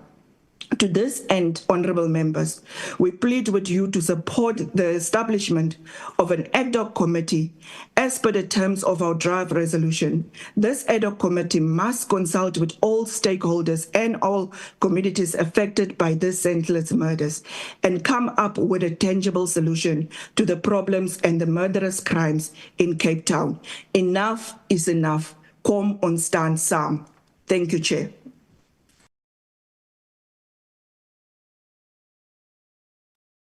Thank you. The next speaker is the Honorable Klute. Yeah, thank you very much, Honorable Chair. Honorable Chair also requests that my camera must remain off because of connectivity. Yes. You're welcome. Okay, thank you, Chair. Honorable Chair, the African National Congress rises firmly establishment of yet another ad hoc committee to deal with violence and murder in our country. Not because we dismiss the gravity of the problem, far from it, but because Parliament has already acted decisively to address this very matter. We agree that the levels of violent crime, murder, and gender-based violence remain a deep scar on our democracy. Communities live in fear, and our people deserve safety and justice. However, leadership requires coherence, not duplications. It demands strengthening the existing mechanisms, not creating parallel ones for political theater. This House has already established an ad hoc committee investigating the allegations made by General Kwanasi, whose mandate goes far beyond a single compliant. This committee is comprehensively reviewing policies, systems, oversight structures, accountability in the South African police service leadership, and the performance of the justice and security clusters. It is already sized with the underlying causes of violence, breakdowns in policing, weak community policing forums, and a lack of operational coordination. To now create another ad hoc committee to do precisely the same thing would be a wasteful duplication of parliamentary effort and resources. Parliamentary rules caution against duplication of mandates. The ad hoc committees are temporary, task-specific bodies meant to fill a gap, not to compete with existing ones. The ongoing ad hoc committees has already begun hearing evidence from the South African Police Service leadership, oversight bodies like IPAD and the community structures. Its findings will directly inform both the legislative reform and the executive accountability, Honourable Chair. Creating another committee on violence and murder in Cape Town would fragment oversight, produce conflicting findings, and delay the implementation of the recommendation already under development. Honourable Chair, we understand that there might be a general excitement and buzz around the communities and commissions at the moment, and every aspiring leader wants to be seen taking a part at the chair. Let us not use the pain of our people as a platform for political populism. The economic freedom fighters' motions lacks substance and coordination of parliamentary processes. It disregards the work already being done, not because it's inadequate, but because it doesn't serve the political spectacle. We want to appeal to the economic freedom fighters to go out and mobilize the ground if they want to be popular and not bank on cheap political scoring. Honourable Chair, I want to appeal to the House to not fall for empty populist rhetoric. There is absolutely no need to multiply committees. Our focus instead should be to support the ongoing work of the ad hoc committee and ensure that its outcomes translate into improved policies, safer communities, and more accountability in the security cluster. And I thank you, Honourable Chair. Thank you, Honourable Klutter. The next speaker is the Honourable Abader.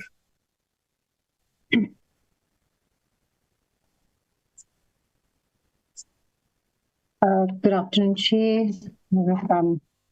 Clear. Can you see me? But I think I'm going to switch off my camera just in case we have some issues. You're welcome, Honourable Member. Thank you. Sorry, Chair. Okay. Honourable Speaker, honourable members, fellow South Africans, I greet you in the universal greeting of peace. Assalamu alaikum wa rahmatullahi wa barakatuh. Before we speak of committees or rules, let us speak of the people whose blood writes the real order paper of the Cape Flats. Ibrahim Ibi Kabari, shot dead in Westridge. Hanif Tofa, executed in the same attack. Keegan Rastamo, murdered on the same street. A 12-year-old girl killed by a stray bullet in Beacon Valley while playing outside her home. A 19-year-old woman, a 25-year-old woman, and two young men aged 20 and 22 murdered in Wallace Dean and Aikendal within 48 hours. And the hundreds more from Delft, Hannibal Park, Khayelitsha, Mitchells Plain, Menenberg, Nyanga, Philippi East, whose names never make the headlines, but whose families carry trauma for generations. Honourable Speaker, since the start of the 7th administration, the Western Cape has recorded over 4,400 murders in a single year. That is 12 funerals every single day. Almost 1/3 of those killings are driven by gang warfare. This is not crime. This is a war zone. And the state has abandoned its people And Honorable Klute just says that we don't need another committee. These people are dying every single day. We live in Pelican Park. We hear the gunshots every single day.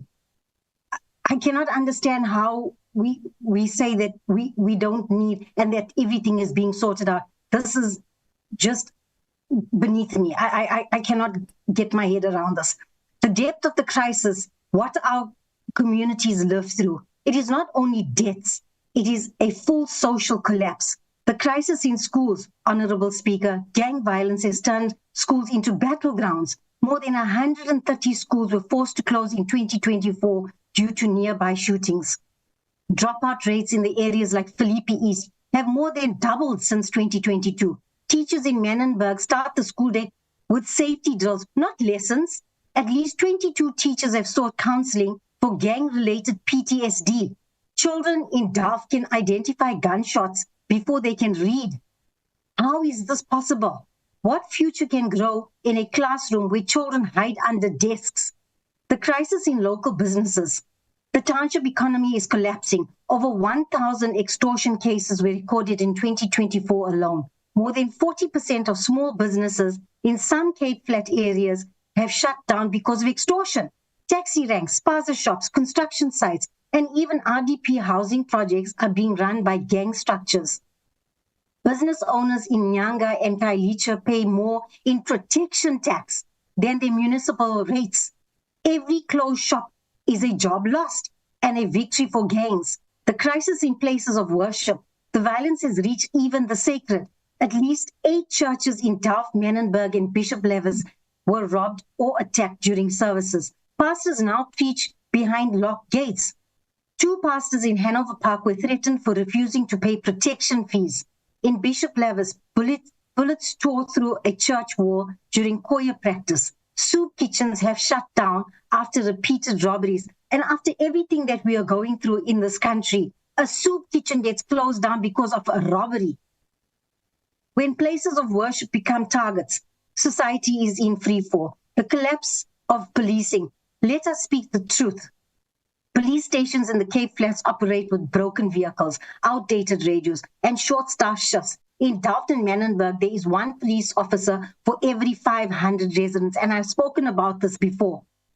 Hear that again, 1 police officer for 500 residents, and in the wealthy suburbs, the ratio is 1 to 220. Do they really need that? This is not policing, this is structural abandonment. Firearms, the state is arming the gangs. Thousands of SAPS-issued firearms have gone missing, only to resurface in gang shootings. This is not theft, this is not incompetence, this is organized betrayal. Naming the leaders who have failed the Cape Flats. Truth without names is just noise. The DA-run city of Cape Town, Mayor Jordan Hill Lewis, under Mr. Hill Lewis, Cape Town has 2 cities, a polished, marketed, global awarded city for the privileged, and a city of violence, trauma, and funerals for the Cape Flats. The city can deploy armored vehicles, drones, tactical units for Palestine marches, protests, and big events, but not for Hanover Park, not for Delft, and certainly not for Menenberg.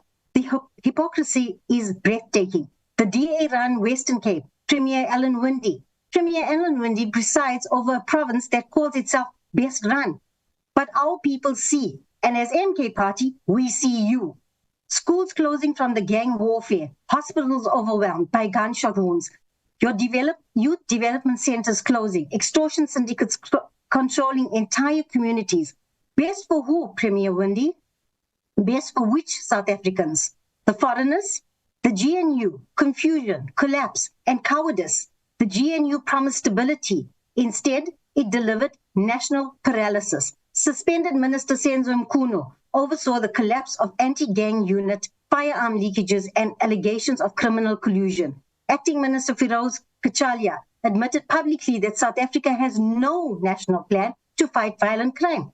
Minister Peter Groenewald, Correctional Services, runs prisons where gang generals control drug routes, extortion rackets, and contract killings from within their cells.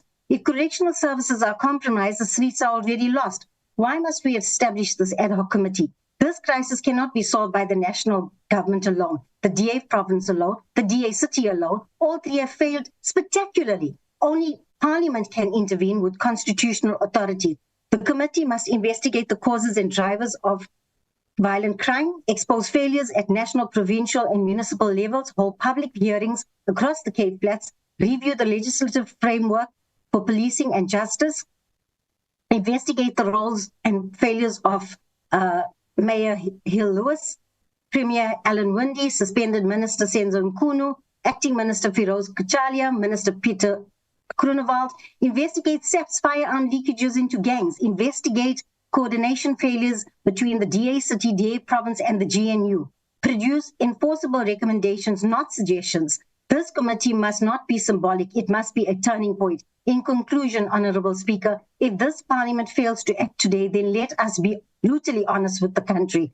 Every bullet fired tomorrow, every child buried next week, every mother collapsing at a graveside will not only be the work of criminals, it will be the consequence of political cowardice. Today is not a procedural vote. Today is a moral test. Either we choose the people of the Cape Flats or we choose the comfort of our political alliances. Either we confront the GNU, confront the DA-run province, confront the DA-run city, and confront the ministers who failed, or we admit that this Parliament has surrendered the Cape Flats to gangs, guns, and graves. Let every member choose carefully, because history will record who stood with the victims and who stood with the excuses. And let me say this clearly.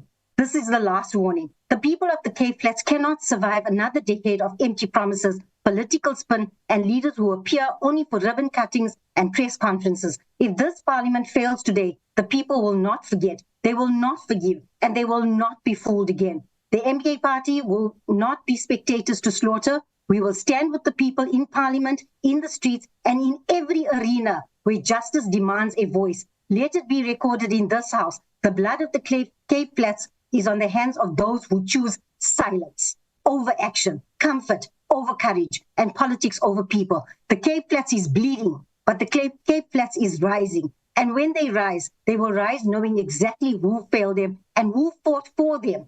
To the people who fail violent crimes and murder in Cape Town, we see you, Amandla. Thank you, Chair. Thank you. The next speaker is the Honourable Schikkerling. Thank you very much, Honourable House Chair.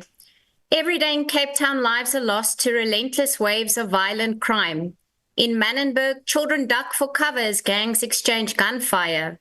In Delft, Nyanga and Khayelitsha, mothers put their children to bed to the sound of bullets instead of lullabies, often having to sleep on the floor. For too many families, safety has become a privilege, no longer a right. Today, as we debate in the safety of this House, out there, the killings continue unabated. This morning alone, 4 people have lost their lives due to gang violence, and several others have been seriously injured. We must have urgent and decisive action, and we have no more time left to lose. The failures of national policing and prosecution have allowed gang violence and murder to spiral out of control. It is a national policing that has failed. We must expose why gang leaders continue to operate from prison cells, why case dockets disappear, and why murderers walk free because forensic evidence is hardly ever processed. Honourable House Chair, the facts are very clear. Cape Town is bleeding, not because the province has done nothing, but because the national government's criminal justice system has collapsed. A decade ago, the Khayelitsha Commission of Inquiry laid bare the truth. It found extremely poor detective work, with many detectives then already handling over 100 dockets each, without proper training or resources. A failure to investigate serious crimes properly, especially murders and sexual offences, a breakdown of trust between the SAPS and the community, driven by corruption, abuse, and the lack of communication, and a complete lack of cooperation between the SAPS, the City of Cape Town, and the provincial government in preventing and investigating crime. Those findings were a blueprint for reform. Yet a decade later, nothing has changed. The same patterns of failure persist, and the same communities continue to suffer. We have a broken SAPS, it's very clear. It's crippled by corruption, mismanagement, and chronic under-resourcing.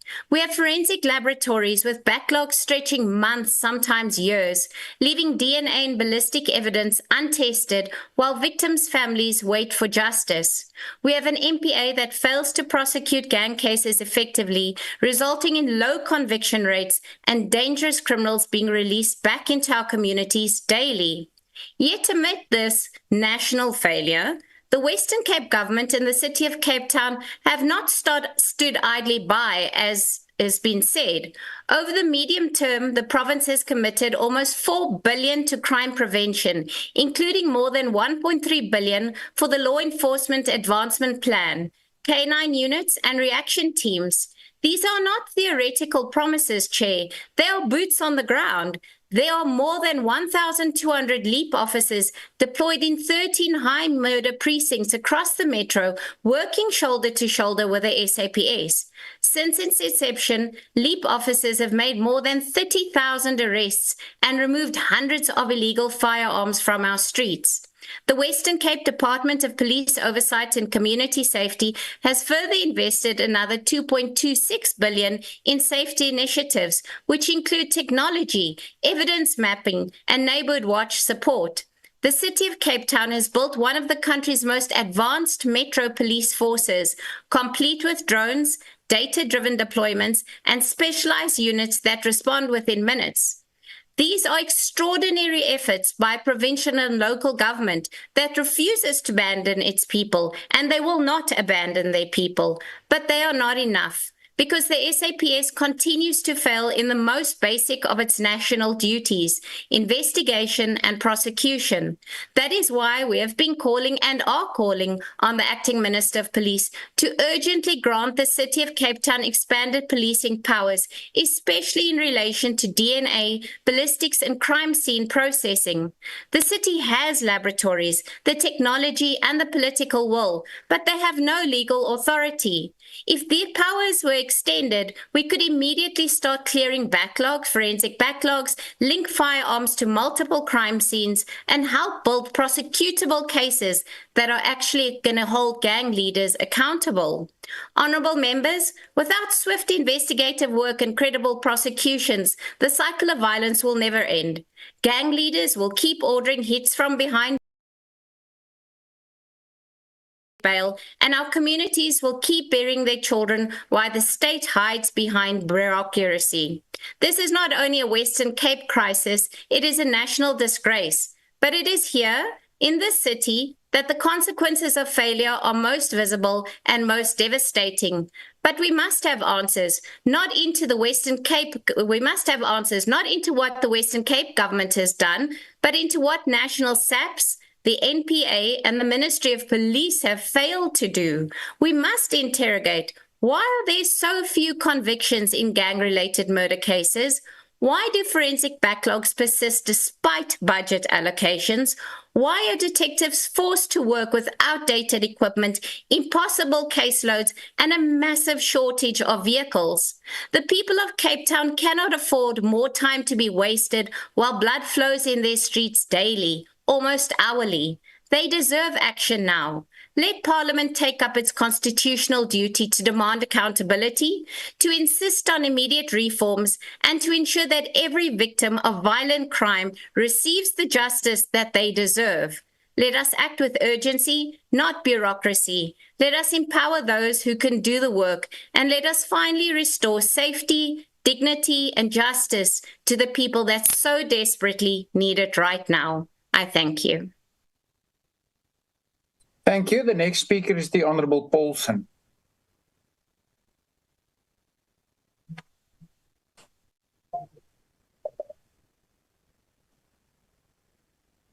Thank you, Speaker. Greetings to the Commander-in-Chief, officials, commissars, and fighters. My name is Nazir Paulson, and I'm deployed by the Economic Freedom Fighters. I was born and raised on the Cape Flats. Chairperson, every day is Death Day in the townships of Cape Town. In a normal country, the President would have called for a special intervention already to root out the gangs and normalize life in Nyanga, Khayelitsha, Mitchells Plain, Delft, and many other townships. But we're not a normal society, and the people of the Cape Flats have to negotiate with death every single day of their lives because this government does not view the people of the Cape Flats as human beings worthy of state effort. If the state viewed the people of the Cape Flats as human, the state would have long stamped its authority to root out and punish people who are spreading violence in our communities. This DA government doesn't care because those stats strengthens their proposal for the devolution of power. Our people are mere pawns in the power struggle between the ANC and the DA. But it could only be the narrowness of the DA thinking that crime can only be policed away while opposing economic transformation. Thousands of leap officers and crime continues unabated. As my colleague Commissar Paulnita Mare stated in the previous debate, drugs are an alternate economy. Gangs facilitate the drug market. In our communities, I say facilitate because no drug dealer has the laboratory facilities or knowledge to produce drugs. Rival gangs are merely fighting over drug turf. The drugs are produced elsewhere. If we want to end gangsterism, find those men that are producing the drugs. Gangs have infiltrated the police. The Western Cape High Court Judge Thulari in 2022 warned that gangs have infiltrated top police ranks, even having meetings with the police commissioner. We are not surprised by the ANC's opposition to our proposal for an ad hoc committee to address the violence and murder. After all, it is the ANC and DA president that saw fit to appoint a minister that glorifies his gangster past and even collapsed the gang unit. The people of Cape Town must know that the DA and ANC oppose this motion to establish an ad hoc committee that will give them an opportunity to be part of the solution. For the children of the Cape Flats, there's nothing glorious about gangsterism. It is not parental care, sports and recreation that define their young lives, but rather their socialization into gang violence, the most heinous form of violence, which makes it normal for a 14-year-old to pride themselves on the number of people they have killed. No child is supposed to grow up in an environment like this, but African and colored children are forced by circumstances to forgo their childhood and embrace death so early in their lives. Then there is the dehumanizing structural design of townships. The DA and ANC think it's okay to dump poor people in poorly serviced shanty towns like Blikkiesdorp and Witstrand, where they are forced to fend for themselves. It is a colonial and apartheid systemic program of othering black people, which has been sustained by the post-1994 establishment, which fundamentally locates African and colored people outside the realm of that which is considered human. African and colored people are treated merely as cheap and disposable labor. We are excluded from the mainstream economy. We have to negotiate with thugs to go to school. Many of us are forced to abandon any future plans we might have because to us life is defined by persistent violence.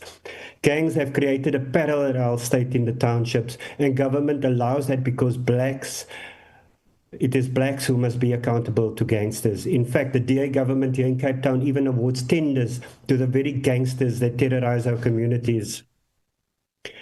It is black people who die because both the DA and ANC, to both the DA and the ANC, black lives do not matter.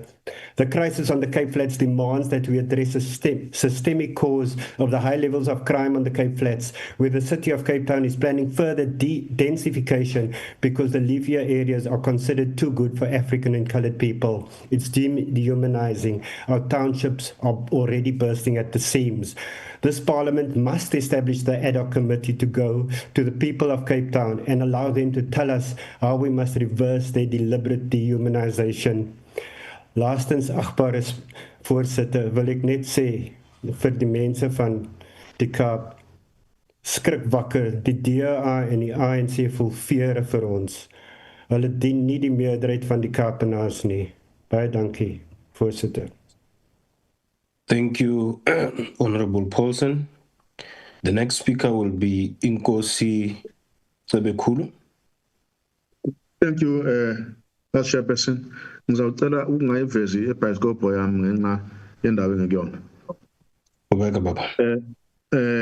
Chairperson, I rise on behalf of the Inkatha Freedom Party to address the devastating motion before us regarding the establishment of an ad hoc committee. We recognize and validate the horrific surge in violence detailed in this resolution, where communities across the Cape Flats are under siege. The statistics are stark and unforgiving. Our latest crime stats show that 62 people murdered every single day nationally, with areas in Cape Town consistently ranking among the nation's high-risk murder zone. The people of the Cape Flats and Cape Town, whose lives are at risk every hour, do not have the luxury of time. The resolution rightly observes that the South African Police Services is overwhelmed and unable to sufficiently detect, prevent, and investigate the crimes. This collapse of operational efficiency is a major contributor to the continuation of the violence. We as the IFP caution against establishing another committee, as it would duplicate the mandate already given to the Department of Police, Justice and Social Development. Instead, we propose a structural resource deficit, which is declaring a state disaster under the Disaster Management Act. The SOD must be designed to give priority to the immediate resources provision and capacitation of the 6 under-resourced police stations in Cape Town.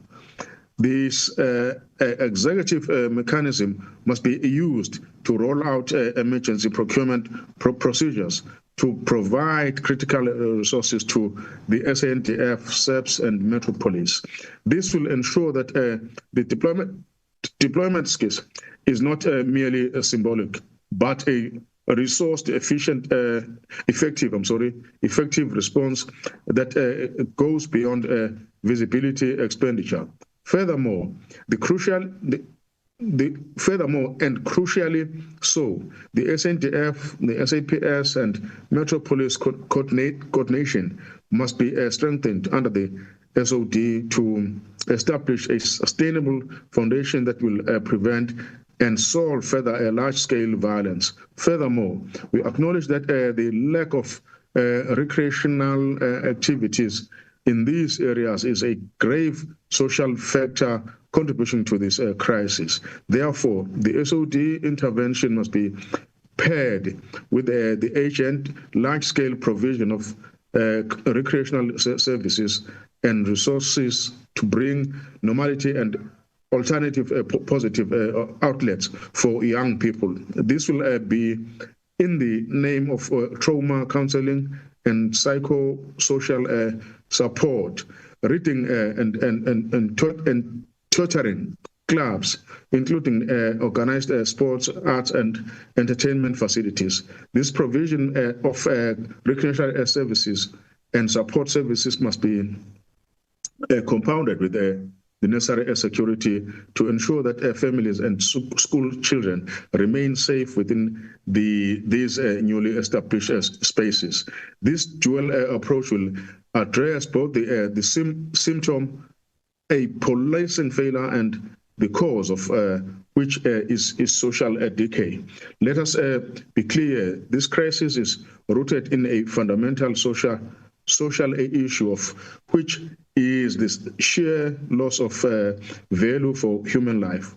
The SOD is a critical mechanism to resolve, to resource the fight, but the ultimate victory lies in demanding that the police execute their existing mandate effectively to resolve the value of life to every citizen in the Cape Town. I thank you, Chair. Siyabonga Nkosi Tebekhulu. The Honorable Hendricks. Thanks, Honorable Speaker. May I also not show my video as network speed is down? Go ahead, please. Honorable Speaker, honorable members, we rise to engage the draft resolution tabled by the economic freedom fighters concerning the crisis of crime in the Cape Flats. The urgency is real. Our communities are under siege, held hostage by gang violence, drug proliferation, and systematic neglect. The EFF intervention reflects the gravity of the moment. However, the Patriotic Alliance seeks to add to this resolution to strengthen it, to ground it in lived experience, and to ensure that the voice of the Cape Flats and surrounding areas are not only acknowledged but empowered. We do not speak from theory, we speak from the front lines. Our President, Keaton Mackenzie, a man who has walked the hard road of incarceration and reform, has declared the Cape Flat has been left to bleed while politicians debate statistics. We echo his words and his resolve. We say the time for platitudes is over. The people must take back their streets. We propose the following addition: deployment of specialized anti-gang units guided by intelligence, accountable to communities, establishment of rehabilitation and reintegration centers led by reformed individuals who understand the terrain, investment in community-owned safety infrastructures, enlightening surveillance safe zones that serves the people, expansion of trauma counseling, mentorship and vocational training to break cycle of violence and restore dignity. We further call on the Presidency and the National Treasury to reinforce funding for community-led violence prevention and economic empowerment with direct benefits sharing affected families. Let it be known, the Patriotic Alliance stands not only for safety but for sovereignty. We will not allow our communities to be spoken for. We will speak for ourselves. We will not allow our pain to be politicized. We will turn it into power.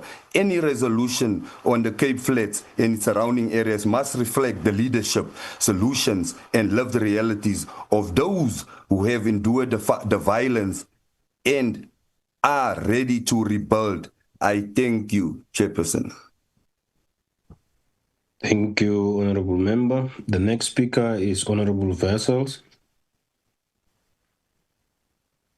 Dank u, achtbare voorsitter. Achtbare voorsitter, die stryd teen geweld, teen bendes, word nie gewen. Hieroor moet ons eerlik wees, en die slagoffers is die gewone inwoners, die mees weerloses, kinders, die kind van die Kaapse vlakte.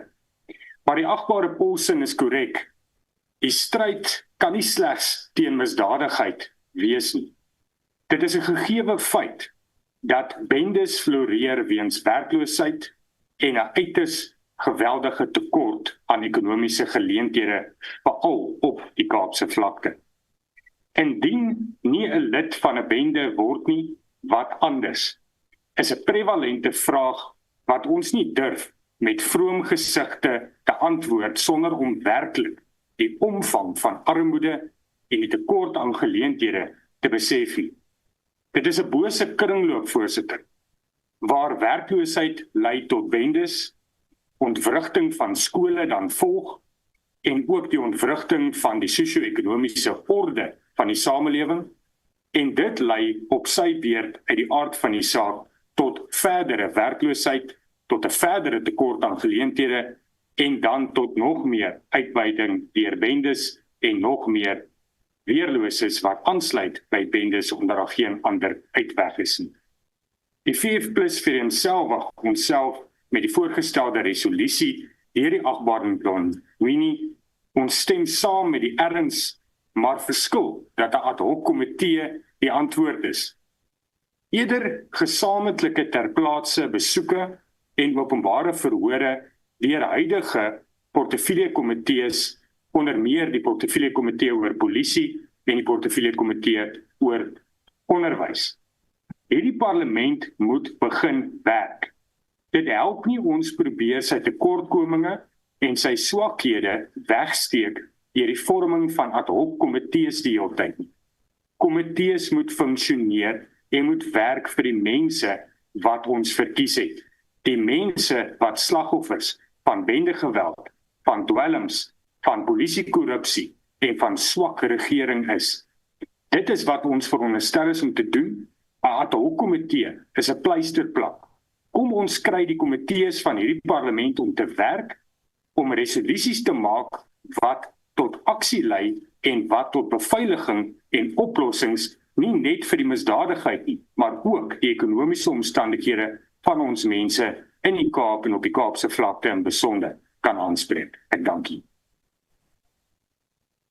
Baie dankie, Wessels, Honorable Wessels. Honorable James.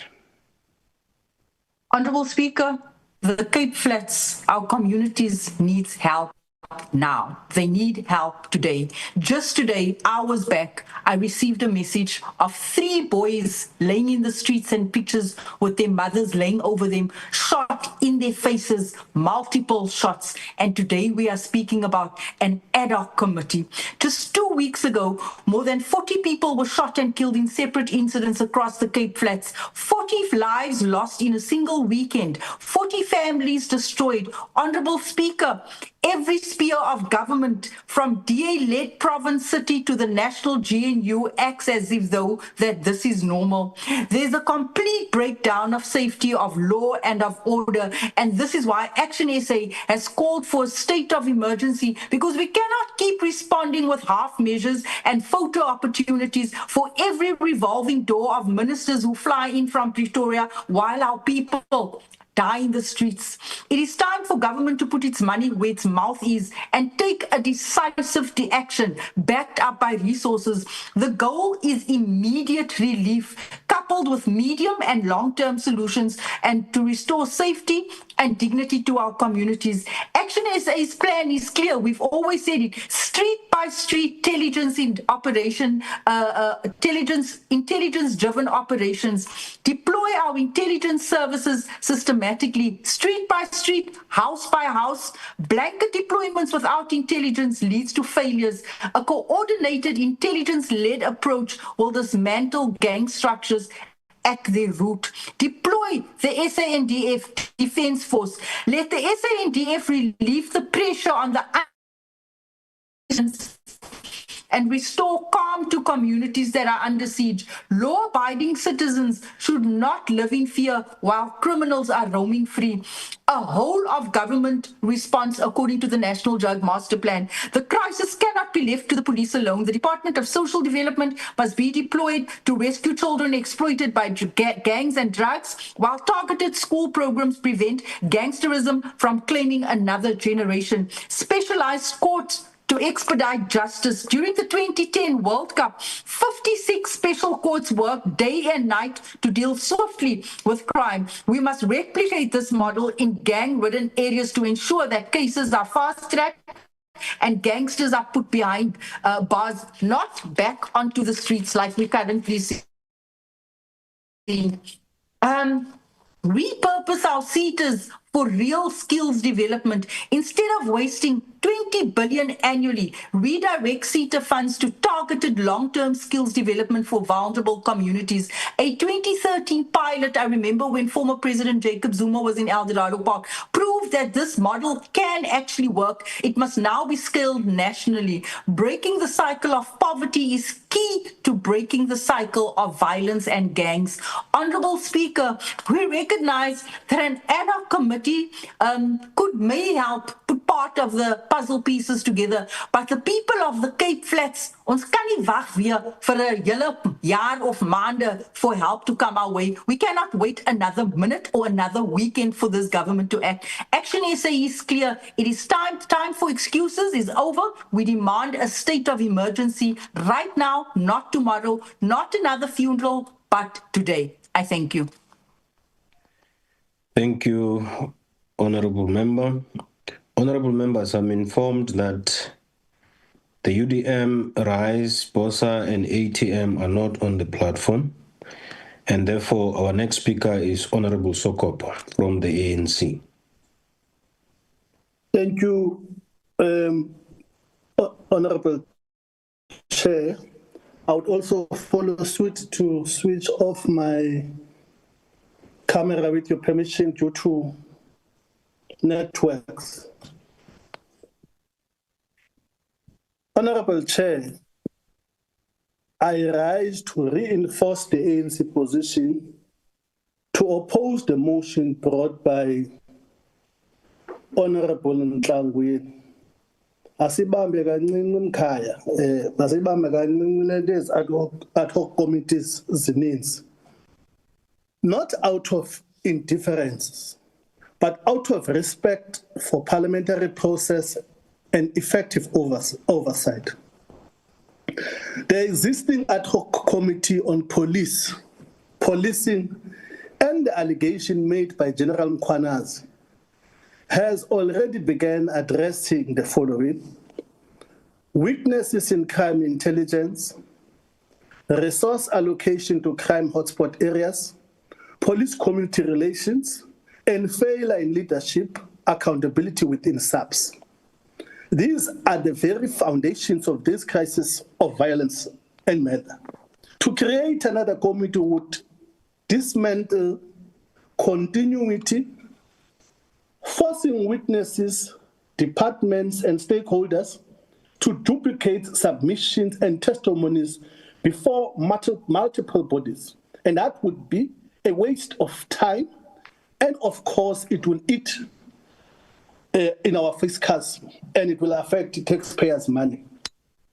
The crisis of violence and murder demands actionable and evidence-based outcomes. These would include, and I mentioned, improved policing in hotspot areas, strengthened and better rescue community police forums to rebuild public trust. We need to modernize the detective and forensic services capable of solving cases quickly. An updated digital and data management system that will enhance intelligence-driven policing. None of these interventions will be achieved by simply creating another committee with overlapping mandates and undefined timelines. What we need instead is institutionalized focus, accountability, and a coordinated execution.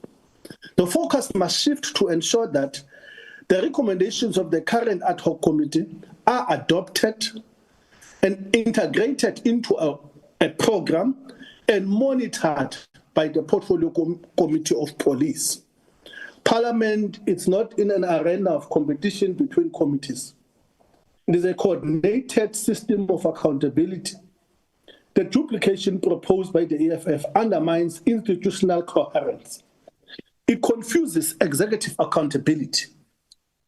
It burdens the Parliamentary Budget Office, and ultimately it will delay outcomes because there will be an overlap on these suggested or proposed ad hoc committees. Honourable Chair, instead, the ANC proposed that this House focus on strengthening the work of the existing ad hoc committee, encourage public participation to provide an opportunity for engagement where such matters that are contemplated in the draft resolution can still be pursued and responded to. We respect the urgency of addressing violence, but we must do so within the framework of efficiency and respect of parliamentary process. In closing, the ANC reject the motion. I thank you. Thank you, Honorable Sokopo. The next speaker is Honorable Kola from the DA. Thank you, Chair. As is common knowledge, there have been endless politically driven attacks on the Democratic Alliance, blaming the DA Cape Town, while simultaneously national governments passed have stonewalled requests to grant expanded provincial and municipal powers to lead the SAPS. The DA has, in fact, undertaken extensive investigations into this matter of violent crimes and murder in Cape Town, and it's become as clear as crystal that the Metro, indeed the province, is deliberately kept short of SAPS staff, SAPS expertise, and SAPS equipment.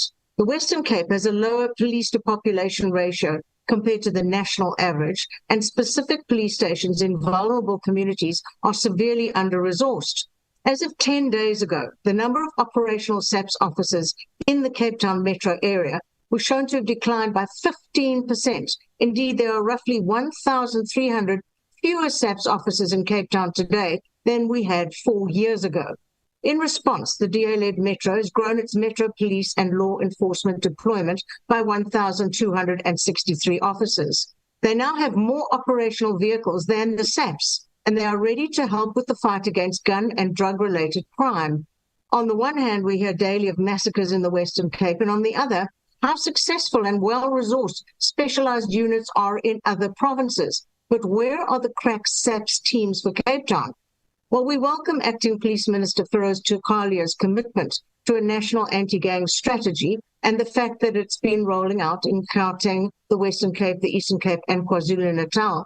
The scale and immediacy of the Western Cape crisis demands urgent, decisive action now, right now. In the past 72 hours alone, over 40 people have been murdered on the Cape Flats, and that number rises hourly. These are not isolated incidents. They are brazen criminal acts, symptomatic of a policing and intelligence system that has totally collapsed. Nowhere in our country is this national failure more visible than in the Western Cape, where gang violence, extortion networks, kidnappings, and targeted assassinations have turned neighborhoods into war zones. The Parliamentary Ad Hoc Inquiry laid bare the rot within SAP's crime intelligence, a unit paralyzed by internal factional battles, leadership failures, compromised personnel, and a near total inability to gather actionable intelligence. Instead of infiltrating criminal networks, crime intelligence has been infiltrated by dysfunction. This breakdown directly enables the brazen killings now devastating communities. Now, how does one get around such government incalcitrance? Firstly, one follows the law to the letter. Secondly, having worked out exactly what rights a metro does and doesn't have, the answer is to increase municipal policing, personnel, and resources. This city's metro police are among the few remaining trusted and functional law enforcement structures in the province. They are already on the front lines, but without the legal powers to investigate gang-related gun crime, conduct ballistic testing, or gather intelligence on organized criminal networks, their ability to respond remains constrained. Now, what is needed is urgent action from the minister to grant the immediate authorization for the City of Cape Town and the Western Cape to assume expanded policing powers so they can act decisively against gang violence and restore safety to communities abandoned by the SAPs. Already they work seamlessly alongside the SAPs as force multipliers. Indeed, Mayor Jordan Hill-Lewis says the city has filed a game-changing proposal for municipal police to be granted powers to investigate crime and up convictions for gang, gun, and drug offences. This forms part of the city's official commitment on new draft regulations for municipal policing powers published by the minister. Our officers must have the all-important power to investigate crime and really help the SAPs and prosecution succeed. This city takes 400 illegal guns off the streets per year, but the conviction rate for those cases is just 5% due to our broken criminal justice system. With investigative powers, we can vastly improve this situation. Indeed, it seems irrational for city officers to be granted incomplete powers related to crime prevention without the power to investigate. Our officers need more than just the existing powers to search and arrest. They need criminal investigative powers to build prosecution-ready case dockets. City police are often the first responders at crime scenes and must have the authority to preserve and lawfully obtain evidence, maintain an unbroken chain of custody, and initiate a prosecutable case file. Without these powers, time-sensitive evidence is at risk of degradation or loss, witness recollections are not formally captured, and prospects of successful prosecution are diminished. Case tracking data shows that low conviction rates are largely due to the lack of detectives and investigative capacity within the SAPs, outstanding ballistics and DNA reports, and slow court and prosecution processes. Minister, these proposed changes just don't go far enough. What is needed now is your wholehearted buy-in. Minister, you know that despite limited resources and policing powers, the Cape Town City Police have made a massive impact in the fight against crime. With the necessary powers, they could do so much more. Granting only partial powers, as the regulations currently do, undermines the purposes of crime prevention and justice. What is needed is the power to conduct forensic, ballistic, or other forms of examination of exhibits that require expert analysis, to take witness statements and open dockets, to integrate with the SAP's cash system and real-time access to the SAP's crime stats info. Meanwhile, the city has budgeted an 800 million rand safety investment in technology for smarter policing, including drones, dash cams, gunshot detection, aerial surveillance, CCTV, body cams, automated number plate recognition, and the digital system to coordinate it all. The DA is taking major steps to tackle violent crime in areas such as Khayelitsha and other murder hotspots. Their target is to reduce the province's murder rate by 50% by 2029.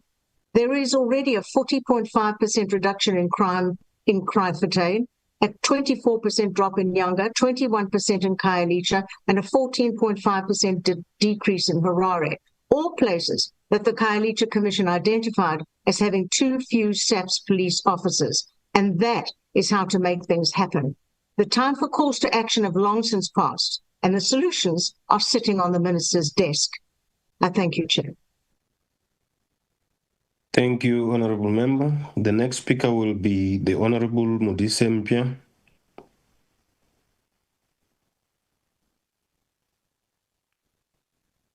Honorable Modise Mpia. Ke a leboha modulasetulo ya hlomphehileng. Honorable members, every day 75 South Africans are murdered. 75 mothers, fathers, children, neighbors are killed before their time, one after the other. Stars that once brightened the firmament of our society are extinguished by the scourge of violent crimes. This is not a crisis. It is a catastrophe. It is the single greatest threat to our democracy, our economy, and our humanity. Violent crime and murder are not a mere statistics. They are the daily terror that stalks our communities, invades our homes, and shatters our future, leaving families without their breadwinners and cutting short the lives of our children before they can reach their full potential. This draft resolution rightly draws attention to the urgency of our safety responses and reminds us that it cannot operate in isolation. We will never speak enough about safety until South Africans can walk the streets at night without fear. It is therefore critical that we view violent crime through the lens of gender. South Africa is gripped by unacceptably high levels of gender-based violence. It is women and children who bear the heaviest burden in our communities. This violence is not confined to urban centers. Rural areas are seeing alarming spikes in crimes. As a nation, we have grown numb to images of mass murders, bodies in taverns after gang shootouts in Western Cape, families wiped out in farm attacks in the Free State, young women brutally killed in the townships of Gauteng and KwaZulu-Natal. These are not anomalies. They are the daily reality of our countries under siege. Yet, honorable members, Parliament is already seized with an ad hoc committee examining the systematic decays in our policing and criminal justice systems. This process is thorough, nationwide, and actively interrogating the very failures that fuel violent crimes, from under-resourced stations to court backlogs, from intelligence deficits to prosecutorial bottlenecks. It is designed to deliver structural reforms, not piecemeal responses. We acknowledge that Cape Town faces unique pressures. Gang violence, drug wars, and extortion have turned entire neighborhoods into no-go zones. But the current ad hoc committee is already engaged in these regional dynamics within a national framework. Establishing a parallel structure risks diluting focus, duplicating oversight, and delaying implementation at a time when agency demands unity of effort. The South African Police Service is on the front line, conducting high-density operations, tracing suspects, and dismantling syndicates under immense strain. Task teams have made significant inroads, thousands of arrests, firearms recovered, drug networks disrupted. These are the hard-won gains, but they are not enough while people continue to die. We must confront the root causes of organized crime, entrenched poverty, youth unemployment exceeding 60%, spatial inequality, and the collapse of social cohesion in marginalized communities. These are not law enforcement issues alone. They demand integrated socio-economic interventions, which the existing committee is prioritizing. Initiatives like Operation Chanela have intensified visible policing. Hundreds of thousands of stops and searches, arrests and recoveries. But let us be sober. These are operational responses within a broken system. They buy time, not transformation. While lives are lost daily, we cannot afford complacence. The real work lies in fixing the system, modernizing SAPS, clearing court backlogs, and professionalizing the NPA, so that operations like Chanela become part of a functioning whole, not a perpetual firefight. Society must be mobilized.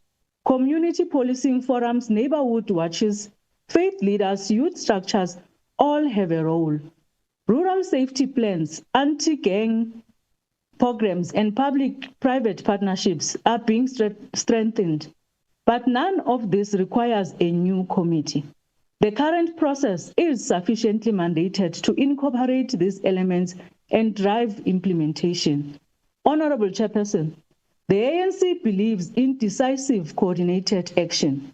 The ad hoc committee already in place is the appropriate vehicle to address both systematic decay and regional hotspots. Let us resource it fully, expedite its recommendations, and ensure accountability across government. Fragmentation serves no one. List all the 75 South Africans we lose every day. We must act as one parliament, behind one process, for one safer South Africa. Honorable Member. Honorable Ntlangwini, I am informed to advise that you have left 2 minutes in your initial allocation, and therefore you can use your 5 minutes. The Honorable Ntlangwini. Thank you very much, Chair. Chairperson and honorable members, I want to thank you all who have embraced our motion in the spirit in which we have tabled it. It's deep concerning for the people of and the plight of Cape Town that are living in this gang violence daily. We also wish to thank the brave journalists who are risking their lives to bring these stories to the fore. We know about these deaths because of them, and we are grateful to them.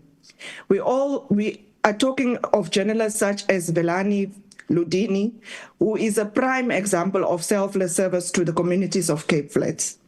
We call for the establishment of the ad hoc committee because of the severity of the problems in Cape Town. It's not due to a political posturing, as the ANC have accused us of.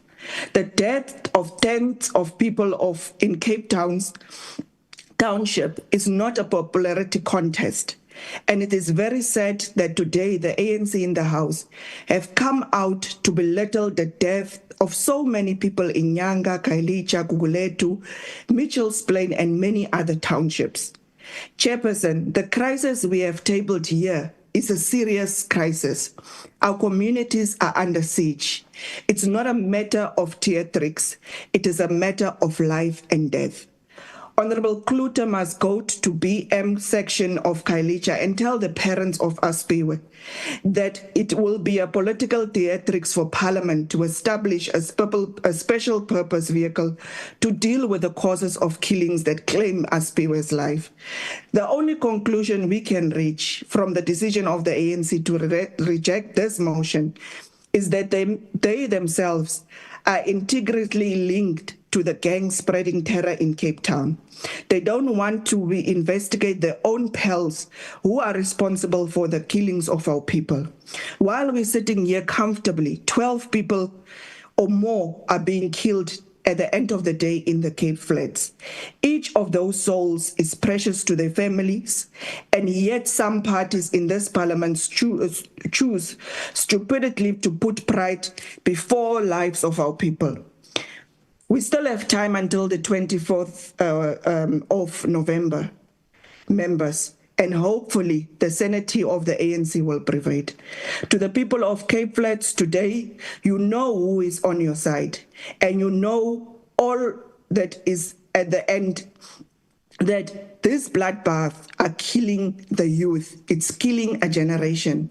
Umkhaya, we can't think at this crisis at the taxpayers' money, while it's politicians, that why an ad hoc committee is set up today and sitting in that ad hoc committee today, it's because of political interference and politicians using taxpayers' monies for their own personal benefits.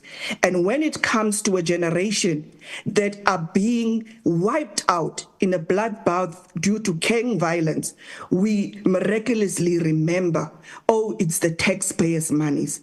It's shameful. It should never be allowed.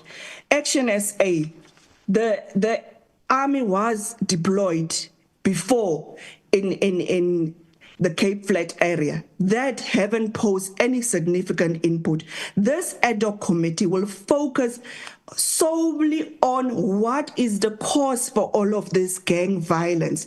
It cannot be correct that many of our communities are standing daily on open graves while we are sitting here and saying, no, it's too much work and there were budgetary constraints to Parliament. It should note to these communities that the people that actually cares for them is the people that have supported this motion. It's not a political point scoring. It's not a political theatrics, Honorable Kluter. We are here in this house because we are representing all of those constituencies of the Cape Flats. The honorable member of the PA, we welcome your inputs and we can work together and see how we can include it in our motion. This is not a time to stand on separate sides. We need to stand with the community of the Cape Flats.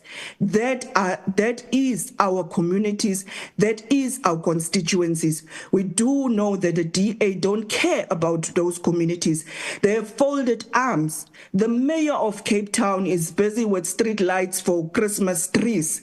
He's not concerned about daily the guns are going off and kids need to drill before they are writing an exam. Matriculants of those areas can't write and properly their daily tasks in school because they need to be worried about when is the guns gonna go off. So we cannot sit down and sit back on the side and just be quiet as Parliament. It's time we stand up. It can't be correct that there are kids that are studying with a song and have to lie down during school hours. Thank you. The 21st of November, let's support this motion. Thank you very much, Chairperson. Thank you, Honorable Ntangweni. Honorable members, that concludes the debate on this motion and the business of this virtual mini-plenary session.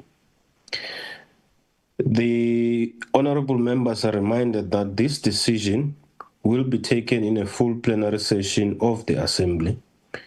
The mini-plenary will now rise. Thank you very much.